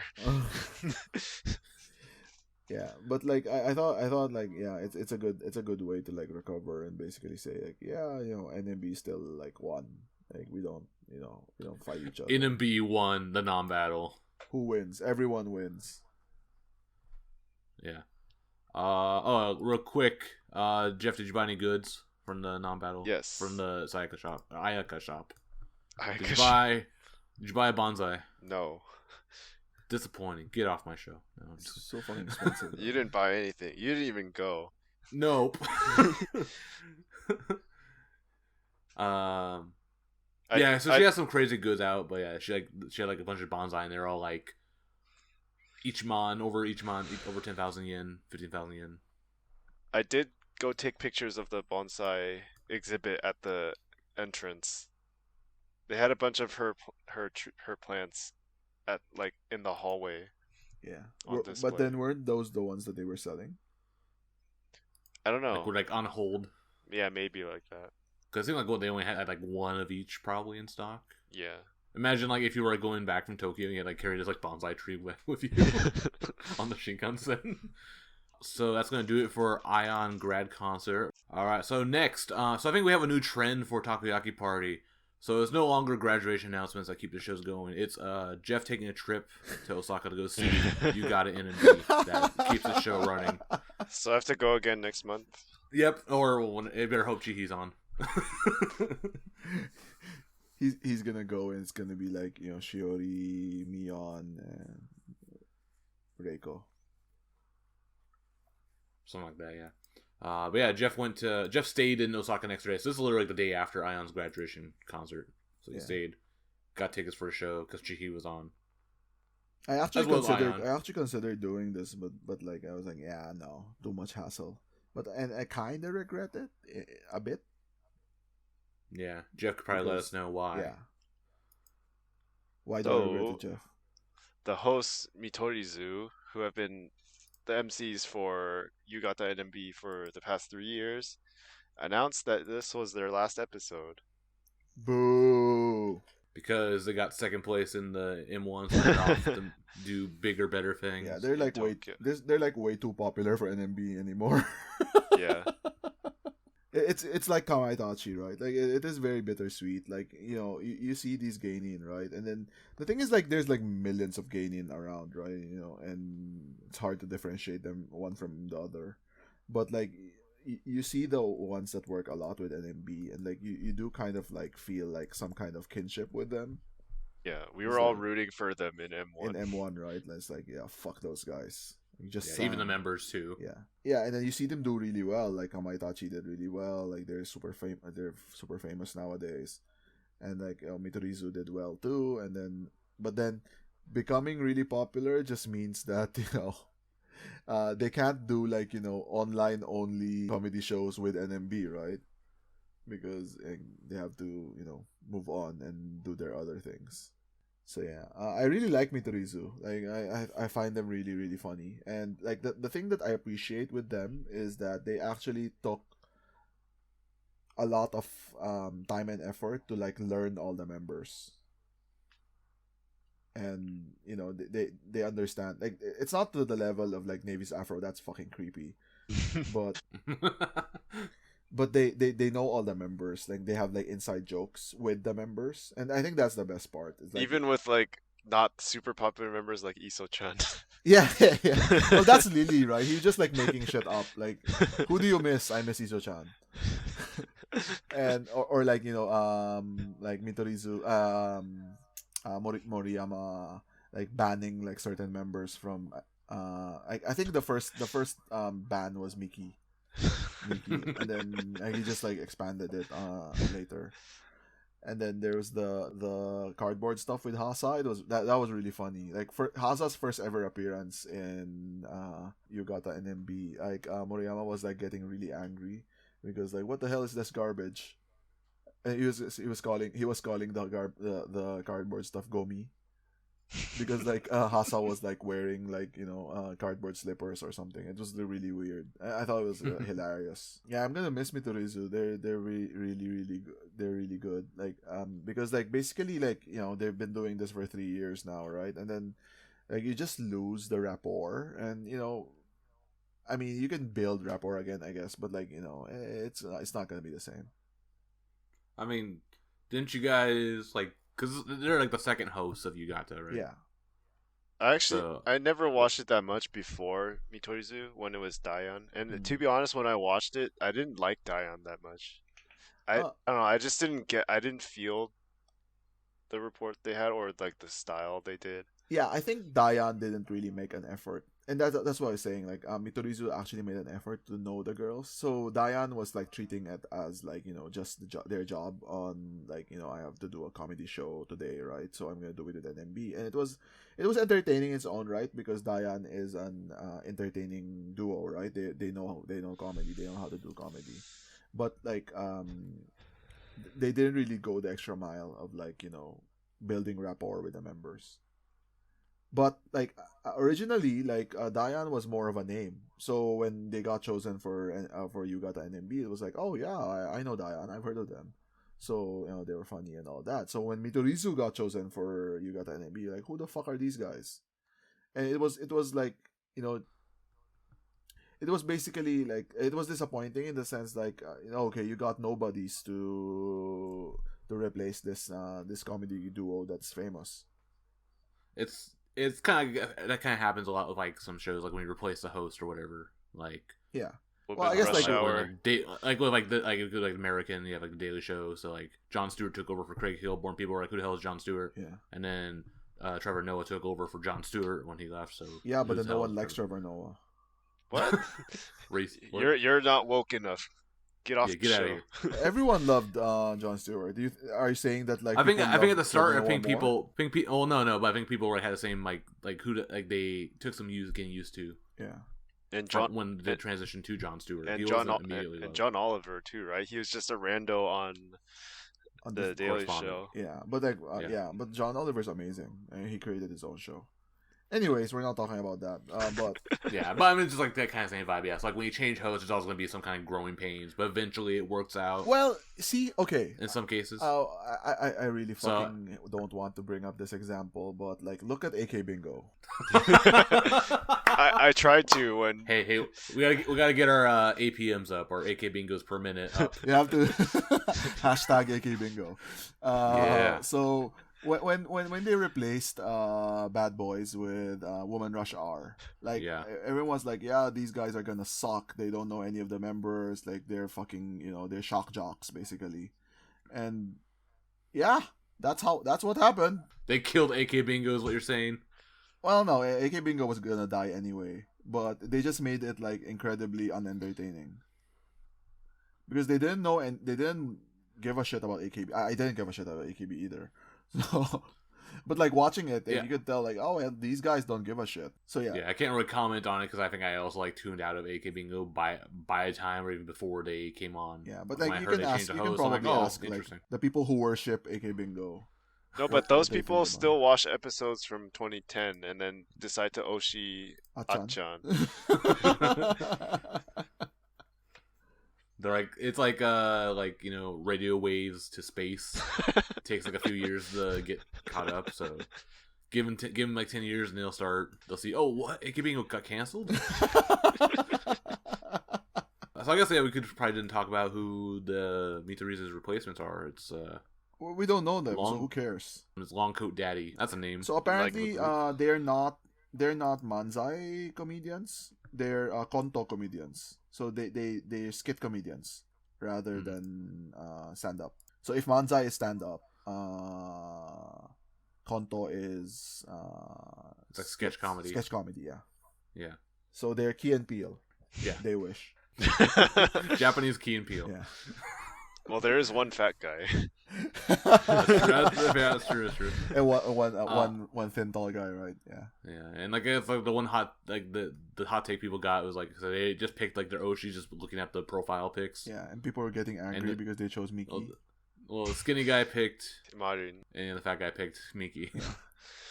I mean, it was just based on looks, so they have no idea what they're walking into. Yeah. And now the first episode is gonna have Miki. Yeah, probably. Like I think the staff is gonna make a joke out of it and then choose Marin and Miki for the first episode. And even Mitorizu knows them because they're like kohai basically. Yeah. And they were saying like these two guys are kind of awkward and don't really like talking to girls. Yeah. And then they have no idea about idols. They have no idea about NMB. So then they were just imagining like when Miki comes on and says one of her crazy like nonsensical things, like one of the guys is probably just gonna freeze and like have a meltdown on stage. So like but then to spin it positively, like Mitorizu tries to say like, oh, we hope it's gonna be a very different show than with us. So we hope you NMB and Long Coat Daddy can both grow together. Yeah. And I'm sure it's gonna be fine, right? Like, unless these guys are like total losers, right? It's gonna be fine. Yeah, as long as they put in the effort, I think it'll be okay. When we added to this episode, there were some guests. Yeah, so at the end, because it was Mitorizu's last episode, Nagisa randomly ran on stage. Surprise!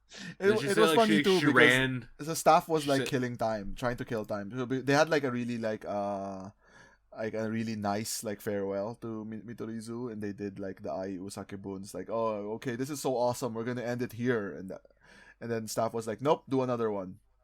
And like rearrange the members. Yeah, and Mitorizu was like, what? That was so that was good already. And then they did it, and whatever, right? And then like suddenly like Nagisa shows up. It's like, oh yeah, okay, so you were killing time. It's like Nagisa's here, and then also I brought some friends. Yeah. And then Yamarina punished Yamarina. Yeah, Yamarina with a mask and eye patch. She had like probably the weird like eye sty thing. She had a sty and allergies. Yeah. And then Maichi. Yeah, Maichi showed up. Yeah, it was pretty cool. Like Midorizu was I guess like happy, right? Like that, I don't. So Yamarina, I think, is like known for being like always fucking around with Moriyama. So I think Yamarina made sense. I don't know about Maichi though. Maichi was one of the most appearances on the show. Oh, okay. So maybe that was the reason that they chose yeah, Yamarina so and Maichi. I mean, so they know her. They should know her pretty well. And then, I mean, Maichi has a super unique character, and then like she was still doing it. She was exactly the same. Yeah.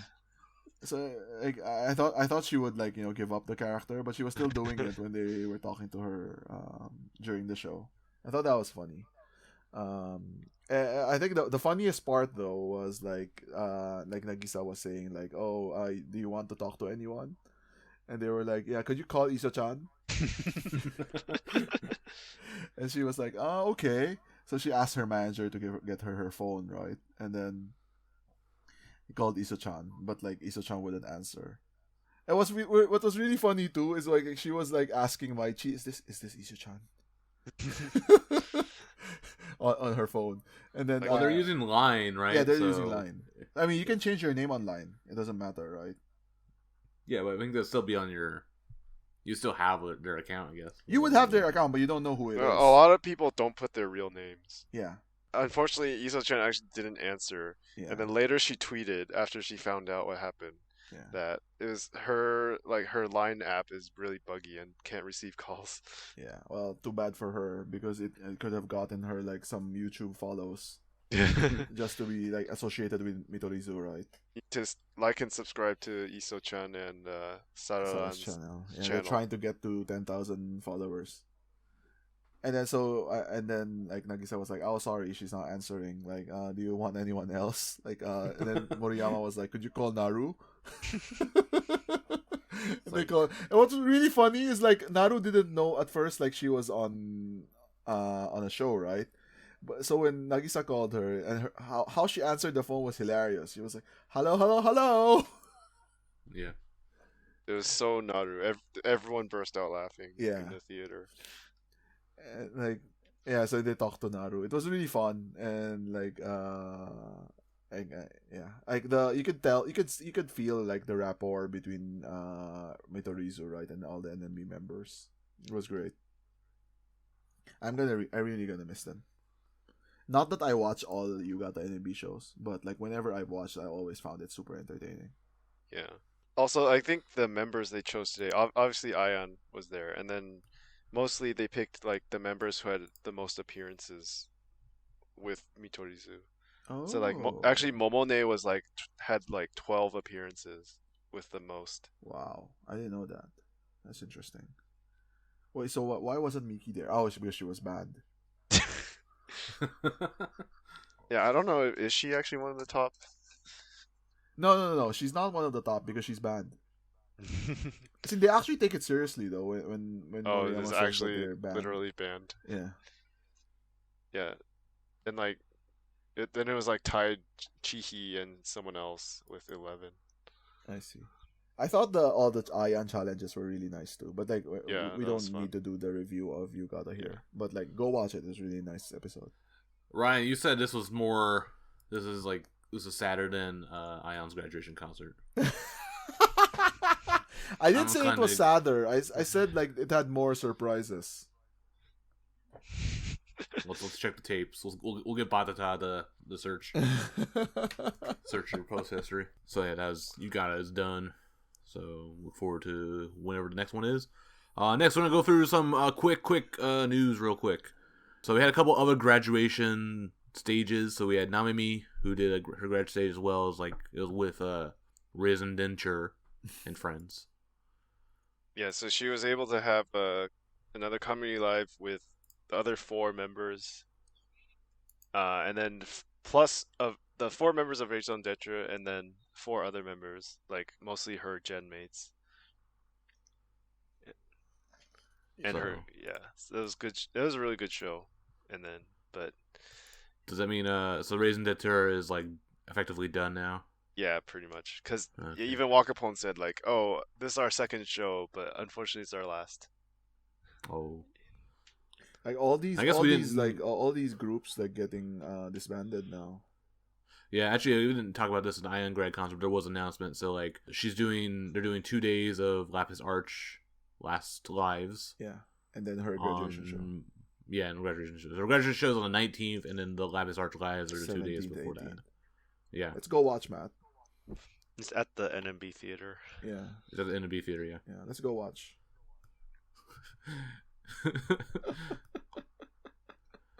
Actually, could go. Maybe. We'll see.